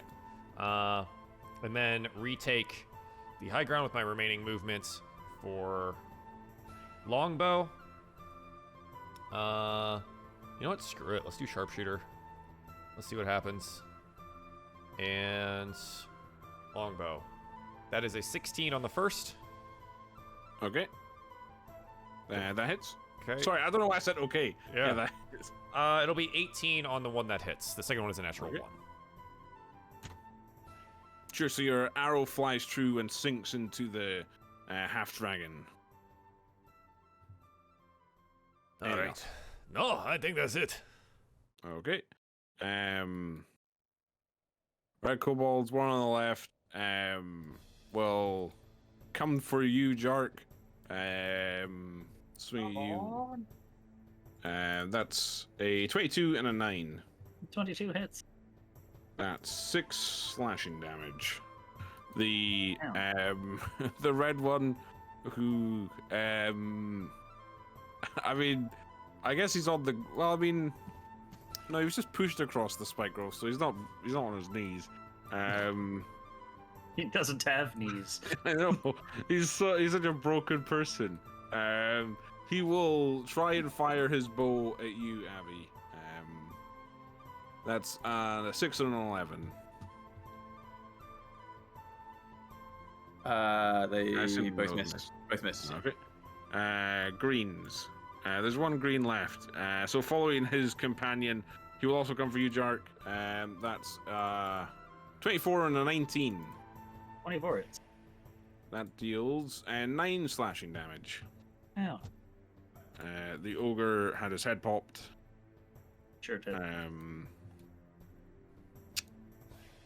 Grob will move to the edge of the spike growth and lob a rock at the kobolds. He will aim for the closest pink one. That's an 18 to hit, which deals 28 damage as he lobs a rock, and essentially this kobold is turned into a small red smear across the ground. That ends his turn. Abby. Okay, so I'll go for the one closest to me with an Eldritch Blast in the circle for a 9. Misses, Nat I one. guess. And that one, yep. Okay, 22. Sorry, which one? You said the closest, but I'm not really sure what that means. The one right in the middle, okay? Yeah. So 22 hits. Yep, okay. For 10 points of damage plus 64. Fuck's sake. He is scraped across the surface for what, 13? Yeah, so it's Well, actually, he 13. dies on the second movement through. And so I'm you, skating in through regardless. you hear a small whimper as he dies in excruciating pain before being dragged further closer towards you. Anything else? Good lord. Killing bullies. That's the end of my turn. Jarg. Yeah, I don't like the fact that I have 2 kobolds in front of me. I'm going to attack the red kobold. Attack. An 11. That's a miss. Attack again. 18 hits. Lovely. Does 14 slashing damage. Okay. And I guess I'm just gonna action surge because I'm tired of not attacking things. So gonna action surge, attack again. Fuck. 10 and 12.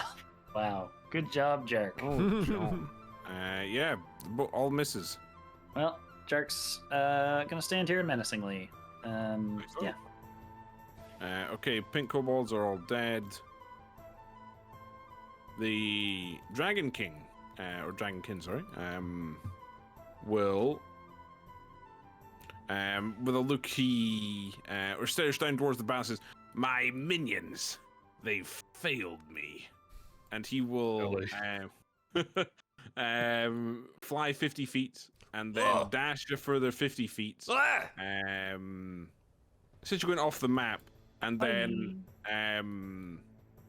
once he's sort of at this, the limit of his range, he will vanish from sight as he conjures some sort of teleportation spell. How dare you? He flies that far and then not even in sight anymore? Bastard. I just think it's bloody rude. I was going to kill him. Quite rude too, I suppose. Admiral. I would like to cast a sleet storm. Alright, what am I gonna do? Let's have a look. There's 4 kobolds left. They're centered around the middle. Alright, just kill them, please. I tried. I really did. Alright, I'll move 30 feet over here. And I will... Well, how far apart are they? What can I do? Let's have a look. They are... fairly far apart, unfortunately, Craig. Can I shatter them? Nope. Alright. Well, I guess I will cast Shatter on these ones. These 2 here. Okay. That is a Constitution saving throw, DC 15. Okay, so the red torn apart one is a 3, the pink one is a 13, so both fail. They both fail. They take 9 points of thunder damage each. The mangled one dies, but as he does so, he looks towards you, Amulet. Wait, no mind. Sorry, continue. Well, he was going to just thank you. Well, I was actually going to channel my divinity to do destructive wrath No. and deal max damage instead. So they take 24 points of thunder damage. Okay, so the other one also dies, as they both essentially explode. Yeah, they just get misted at that point.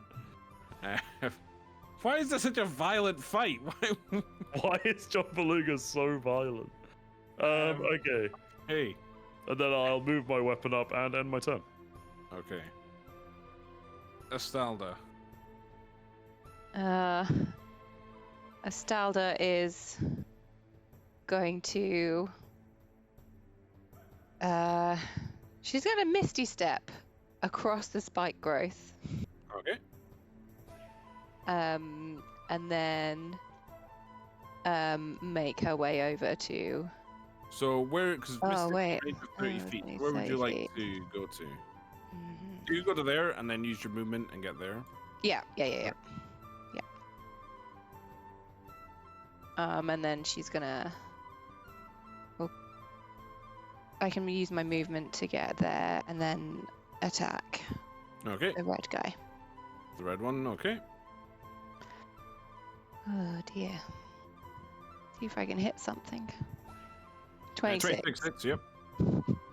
All the frustration from the fight coming out in this one. Okay. So with a mighty swing, you crush the jaw of this kobold. As with a small yelp, he falls down dead.